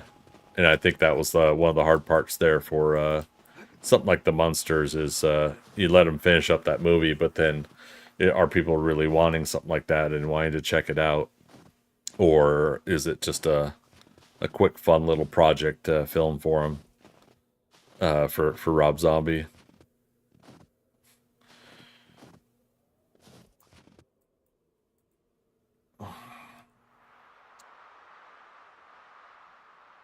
Uh, let's see. Oh, did they? I didn't know. What's the did they in response to? Sorry. Fire Monkey Rob, wish Tim Burton could have made the Batman movie Batman Continues, but Warner Brothers thought his films were too dark and the studio wanted to go with family-oriented uh, settings, so that's why we got Batman Forever. Yeah, going back to that. Yeah, after all these years, I don't, like I said, I don't blame Joel Schumacher for those films. Um, I definitely think he made what he could off of the direction that the studio gave him. I think overall Warner Brothers for the longest time, for like 30 years, hasn't really fully had anybody that completely understands these comic book characters when it comes to the DC movies. But they get lucky with filmmakers who are able to put together a project that they sign off on, like Christopher Nolan doing, Batman Begins, The Dark Knight, and The Dark Knight Rises. I didn't care for Dark Knight Rises as much. I thought that was a misstep, misunderstanding of things, but it was still pretty neat to see a lot of what he did with the third movie. But yeah, it's like, a lot of people talk about like they didn't make this character right. Well, it's like, well, what iteration of the character in the comics are you wanting? Because in the comics they have various different iterations and costumes and villains and approaches and stuff. So it's not so much about, of course, trying to get the comic book. It's also trying to get the kind of the whole like the core aspect of what makes these characters work. I think that a lot of these folks misunderstand when they're making these comic book movies. Overall, I think it is just make a good movie, and the rest will sort it out itself out from there. But making a good movie isn't easy either. um Cherish, I'd love more Tim Burton and Johnny Depp movies. It would have been nice had we gotten the opportunity. It would have been nice, but yeah, that's one of those ships have sailed kind of scenarios. Um, yeah, but technically, Batman the comics was dark. It was actually more violent, just like the Dark Knight. That's why Dark Knight came out. Dark Batman is the best, not family friendly in my opinion. Yeah, well, and I mean, but again, there's so many multitudes of how it's approached, and even the comic books had their dark versions, and then they had their toned down versions. A lot of people for the longest time when they thought of Batman, they thought of um, the TV show from the '60s, where the Adam West Batman, Burt Ward Batman and Robin, and it was the Pal Bam Biff stuff. So when Tim Burton did do Batman in 1989, he had to overcome a trope with the Pal Bam Biff stuff, the campy TV show stuff. And I remember as a kid, people making fun of that whole thing, like when the trailers were coming out, Jack Nicholson's Joker, it's like, it's not going to be anything like Cesar Romero's, and how can you do this or whatever? And then the movie came out, and for the most part, the audiences really raved about, the 1989 Batman. Um, I think the Batman Returns, when I watched that, I remember more conflicted people about like they liked it. They liked Tim Burton getting to get a little bit more creative with some of the Penguin having, Danny DeVito and the Penguin having henchmen and having people around the city be able to do the things that they could do and get into the things they can get into. I think it expanded that universe for Batman movies. But yeah, so yeah, as soon as then you make Batman Forever, and you're just kind of like, did you know did we miss something here? Like, what's going on? you know? Yeah, and then same we had with Batman and Robin. Um,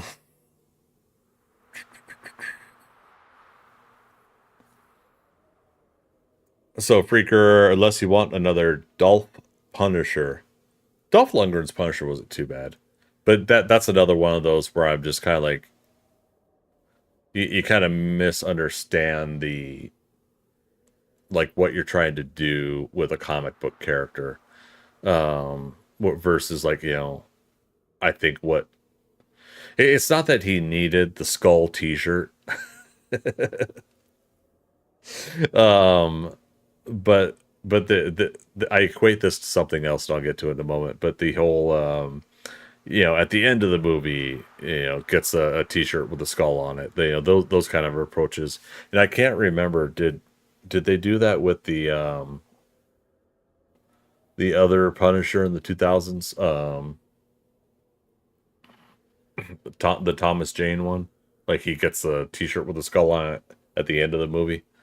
But I equate it to the Mortal Kombat and the Street Fighter movies, where at the end of the movie, sorry for this spoiler if you guys haven't seen Mortal Kombat in the 90s, but Liu Kang finally gets to do like kind of a fireball out of his hand, right? Like when he fights Shao Kahn, or not Shao Kahn, Shang Tsung, and he does this kind of fireball. So it's kind of like he kind of half-assed one of the things that the character could do in the video game. And then in Street Fighter, they did the same thing with Ryu. I can't remember if Ryu and Ken both did a fireball or something, but they also half-assed at the end that somehow, some way, with no context or rhyme or reason, they were able to do that. And so it's always funny when these adaptions of these stories, like whether they're comics or video games or whatever, when they are being made, they finally get to get approval and get budgeting, they get made. But there's some sort of underlying tone of like, but can we not go real fantastical with this stuff? Audience is just not going to get it, or it just doesn't make sense to do all that. And those are part of the core ingredients about some of these characters that people like. They like that, you know, dare I say that Liu Kang, could also do those fireballs. Yeah, it was an aspect of his fighting style that if you're not going to do it, don't do it at all. Don't do it at the end where it makes no sense on how he was able to. I get you can kind of say he pulled some of the mystical energy when he finally accepts that he is the one, and that kind of approach to the story. But yeah. Oh goodness, I gotta scroll up to read you guys' chat. Oh, Fire Monkey Rob, I love the Christian Bale Batman movies, but the only one I did not like was Robert Pattinson version. Terrible. Oh, I thought you were. Oh, wait, no, somebody else was saying the Batman. I really enjoyed Robert Pattinson's The Batman. You didn't like it though? Freaker. It was an origin story for the Batman, hence why it felt different. Um, Wait, is that response to again the Batman with Robert Pattinson? Sorry, guys. Article. If I think Michael Keaton and Jack Nicholson played it really good, and I think that was it Michael Keaton, Danny DeVito, Michelle Pfeiffer played it really good. Again, after that, I wasn't interested. Well, yeah, and most audiences weren't. I watched it for the sake of watching more comic book movies being made. In the '90s, that was starting to become like a. Finally, it felt like we're going to start getting some comic book movies, and then a couple things here or there happened. I didn't see, like there was like I guess a Captain America movie made I never saw. Um, that was like really horrible. It had like a see-through shield or something. Like a plexiglass shield versus the vibranium. And again, so it's just like what's the point of making that kind of a change? Why are you giving Captain America a plexiglass shield and not just saying it is this metal, this vibranium, um there's ways that they pulled it off later with the MCU, in my opinion, from Iron Man going forward, 2008 going forward, where they could make these outlandish things seem real within the movie story universe that they create. It made sense to me that this guy was able to create a suit of armor with all of these fantastical things. It made sense to me that there was vibranium. It makes sense to me that there are these eventually like people that have these powers and these abilities and everything, because everything that they built around the core structure of the Marvel Cinematic Universe all grounded itself within its own rules. There are some far-fetched things later on that didn't quite work, and there's many other reasons why I don't think that they're working right now. As neat as it is to see Iron Man suit up with nanotech, that still seems a little far-fetched and a little more beyond the basic core principle of Iron Man, but still, you know. I wasn't interested until they came out with The Dark Knight. So Article, the second Christopher Nolan, Christian Bale Batman movie. Slaps. 89 Keaton Batman was good, but it was so overhyped. What do you mean so overhyped? Like, I think people really enjoyed it, so they went out and watched it a lot.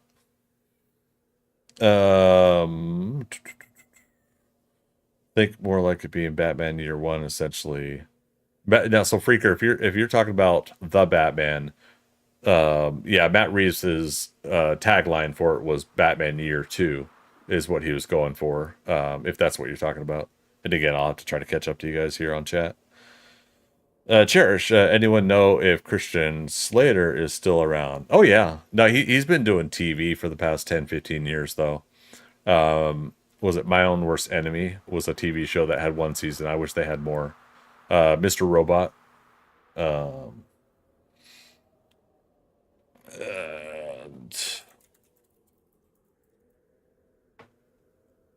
Yeah, you got me curious if he's got any upcoming projects. Why is my IMDb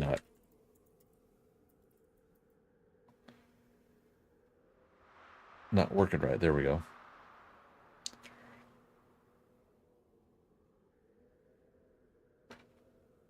Oh yeah, he was in one episode of Willow. I actually really liked his character in Willow as well.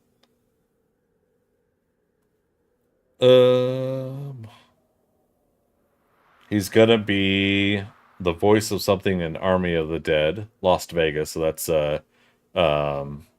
Zack Snyder's follow-up to the Army of the Dead TV series. Spiderwick Chronicles, Unfrosted, the Pop-Tart story. I heard they were going to make something like that. Something about the story of how the Pop-Tart was made. But yeah, nothing too hefty for things lately. But yeah, he's been kind of chilling, doing TV, doing voiceovers and stuff. Let's see. Freaker Thomas Jane was like halfway through the movie, if I remember correctly. Been a hot minute. Oh, for the skull T-shirt. Arctic Wolf, Greg, you just messed it up for me. I never seen it. Joking, meaning I never seen the Mortal Kombat movie, but I'm joking. Okay.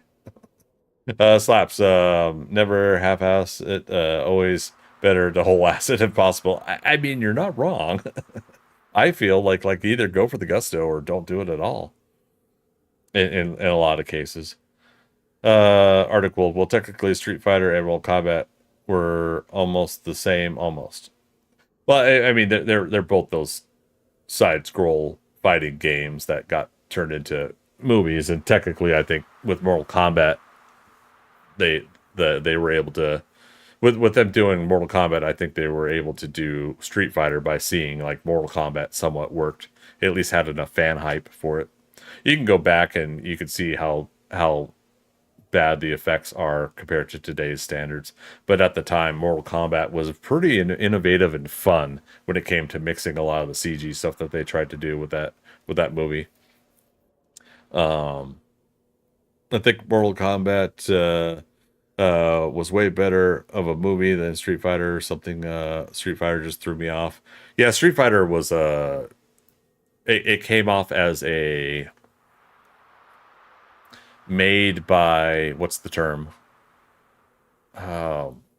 Committee? Made by committee movie, which is something that Dakota Johnson said recently about Madam Web.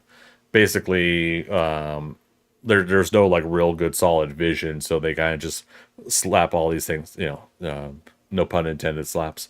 But you know, they slapped all these things together to try to make a movie. They didn't really make a good, solid kind of story. The underlying theme behind the Street Fighter movie actually does kind of put a neat little why would these characters come together and fight in the first place and pick sides kind of thing in the first place.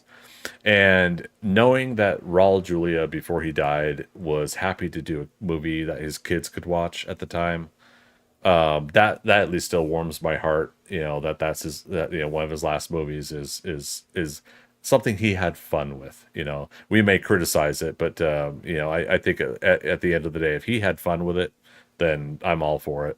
It was really cool to see Kylie Minogue as Cammy. Wait, she was Cammy, right? And then oh man, had like a crush on her since this movie. Chun-Li. God damn it. It's gonna bug me. Where is it? Street Fighter. Jean-Claude Van Damme. Is it Ming Na? Ming Na Wen, yeah. As Chun-Li was great. Um, but yeah, Kylie Minogue as Cammy. Like, I didn't realize until like 10 years later that was Kylie Minogue. And for those that don't know, she's a singer. Um, yeah, Kylie Minogue. I had a big crush on her after was it the Locomotion video and everything like that as a singer. And so when she came out with the new album in like 2001 or something like that, I was just like, I was so hyped. And I really enjoy that album. I listened to at least 2 or 3 of those songs every now and then. Um, all right. So sorry guys, I'm gonna have to try to skip down through some of this. For Mortal Kombat, they already gone over with the special effects. Yeah, it doesn't surprise me. Street Fighter was more practical effects movie wise, right? And then article, if you're not meaning the movies, talking about the video games. Yeah, sorry about that. Not catch on to what that was. I think the Mortal Kombat was way better of a movie than Street Fighter. Something about Street Fighter's 3 album. Okay, so I read that part. Freaker, Street Fighter was a horrible script. And that was in response to the 90s motorcycle helmet wearing cap. That's what it was. Yeah. Captain America, which was funny because like in the Captain America movie that Chris Evans was Captain America, it was nice to see him get on a motorcycle and like it fit like the time period and, you know, in World War II and everything like that. Something about that kind of like, yeah, now that's what I'm talking about. Viking Spawn, up, buddy? Never saw the Robert Pattinson Batman, but I feel I should watch it at least once before judging it, though I think he did better than expected, based on the people that were hating on him before watching it and have shut up about it since. Yeah, I know it's not for everybody, but I do think he did a wonderful job. And if you haven't seen The Batman, I would recommend seeing it at least once. Yeah. Freaker, well, with Street Fighter, you can't beat Raul Julia's portrayal of Bison. It's hard to beat. Yeah, I always made fun of the Major M Bison. I was like, didn't the M in M Bison mean major? So Major Bison? I never did. I couldn't remember if that was real or not. Article, if I mean, I'm not saying it was bad, like super bad, but it needed, like you said, it needed more preparation. It was put together. Yeah. And ultimately, like if you think about like some of these movies, over time, the fact that some of this stuff gets made in the first place, again, it's like getting a studio to approve a budget on stuff that they perceive as far-fetched.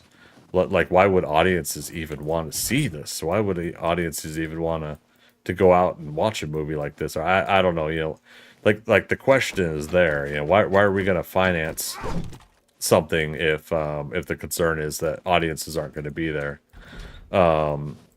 In some cases, you know, especially with the Marvel movies and with the billion-dollar movies in these past 20 years. You know, studio is a business. A business is there to make money, and a studio wants to make as much money as possible, right? So when it really comes down to it, yeah, a lot of times they're kind of taking a risk when they shouldn't be taking a risk. They should make some solid investments. Solid investments are, you know, who are writers that are putting together good cohesive plot storylines that people are enjoying. Who are the you know, the directors that are able to pull off successful movies 9 out of 10 times in their career. Who are actors that are bankable, that are going to do the job, but are also going to draw an audience in. You know, actors being on the bill, you know, basically being listed as being in the movies, don't pull an audience as well as they used to 20 years ago. You know, you used to be able to say Tom Cruise is in this movie, and you would get a solid turnout. But the thing is like, until Top Gun Maverick, Tom Cruise has never had $1 billion movie.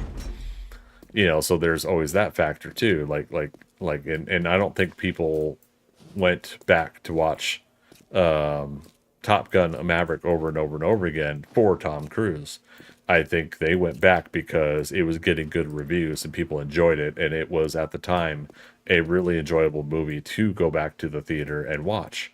And I watched it 3 times in the theater. I had a really good time watching that movie. So yeah, so it's just kind of one of those things where, like, you know, I would love to see all these studios make successful movies, because in my opinion, as an audience member, if it's a successful movie, I probably enjoyed it, and I'm probably going to go back and watch it again, or I'm going to get it for home viewing later. But if it's not enjoyable, then you know, I'm not going to care, and I'm not going to invest any further time or my money in it. Wait. Oh, did we not create the this floor? No.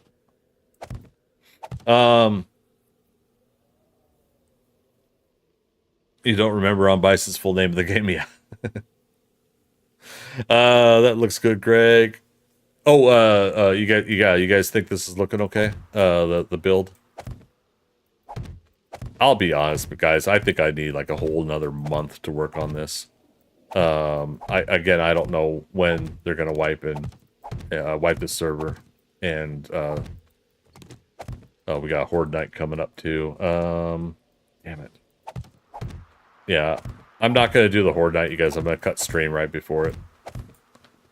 To be perfectly frank, I don't want to fight zombies now. I just want to keep building, but I gotta get some sleep tonight and get some good rest, and just kind of recap for everybody. But yeah, I need to get some good sleep, good rest for the next week here. Today's Wednesday. Because next Friday, the 15th, March 15th, for those that have not heard yet, I'm going to be starting my subathon. And we're going to be keeping with the theme of 15. And so what I'm going to do is I'm going to start at 1500 hours Eastern time, which is 3 p.m. I got approval from my bosses for the time off. So I'll be off that Friday, and I'll be off that following Monday to try to recoup, because hopefully we're planning a long weekend. But it's going to be a subathon, so for every sub that weekend when we start the subathon, for every sub we get, we will add 15 more minutes to the stream time, so keep it in line with the 15 numbers. We will start off doing a 15-hour stream. 3 hours from the last subathon carried over to a 12-hour start time is 15 hours. So that's the other 15. We're going to restart the house down payment goal, basically my financial goal to work towards on streaming and content creation and my artwork and whatever I could do to raise money. We're going to start off with $1,500 as the starting total. The end goal total is to get to $40,000. That may take several years to get to. It took us about 3 years to do $6,000. Yep. So we'll go back to setting that up, the house down payment goal. What else? But that starts, yes, on Friday, March 15th at 1500 hours, 24-hour clock, or military time, as some people like to call it. Eastern time. I'm in Atlanta, Georgia. For anybody that's watching, that's lurking, that's not too familiar with my streams, or anybody watching the VOD of these streams, that's when we'll be starting. We're going to be doing some giveaways that weekend. And on top of that, we'll still multi-stream. We'll do Twitch, YouTube, and Kick like we have been doing. Pretty much, you guys can kind of bank on me streaming on all 3 platforms at this point. But one of the differences is that YouTube will, of course, have my recorded videos of all my pre-production stuff. I've been struggling the last week or so trying to actually get a lot more YouTube stuff put together. I gotta still put together the ThunderCats episodes 1 and 2 review. I might actually, here I go again though, but I might be able to finish it for tomorrow, and I'll put out episode 1 and episode 2 review, and then after that it'll be episode 3 1 video, episode 4 1 video, but episode 1 and 2 will be 2 videos. Let's see here. Freaker, day after your birthday. Well, happy birthday a week in advance. Nice, man. Yeah, it'll be fun. I think it'll be a good time to hang out. We'll like I said, we'll start out with the plan. 15 hours. That'll take me to 6 a.m. Saturday morning, and then if we get subs and we extend the time, we'll see how long that extends our time for the weekend. As far as the giveaways go, I'm gonna try to put all that together and announce that Saturday and see what we could do. Yeah, I think it'll be pretty cool to finally get some giveaways going again. A lot of you guys have been asking off stream when I'll do something like that again, so I think this is an opportune moment to do it. All right, so let's go back up here for a visual on the build. So here's what it's like from down below so far. And I was just starting to open up those 2 window areas over here. That's what I was just doing a few minutes ago. There comes the thunder and lightning. And everything frightening. We're still going to keep a main focus on the ThunderCats lair here. Basically for my streams. Until a couple different things happen. One, if we find out that this server is going to wipe and restart this weekend, this coming weekend, then we're going to wrap up as much as we can, like tomorrow and whatnot. I haven't heard any news, so don't quote me on that. I'm just saying if it were to. If it's going to get wiped and restarted next weekend, as in the weekend I'm doing my subathon, then we're going to adjust accordingly. Most likely, I'm guessing that they would wipe and restart for a Saturday, but if I'm starting my subathon on a Friday, we'll probably try to do something solo or individual or whatever, because they'll likely turn on the PvP on the server here, and I don't want to do PvP the last day. I've got other mindset of things I want to do.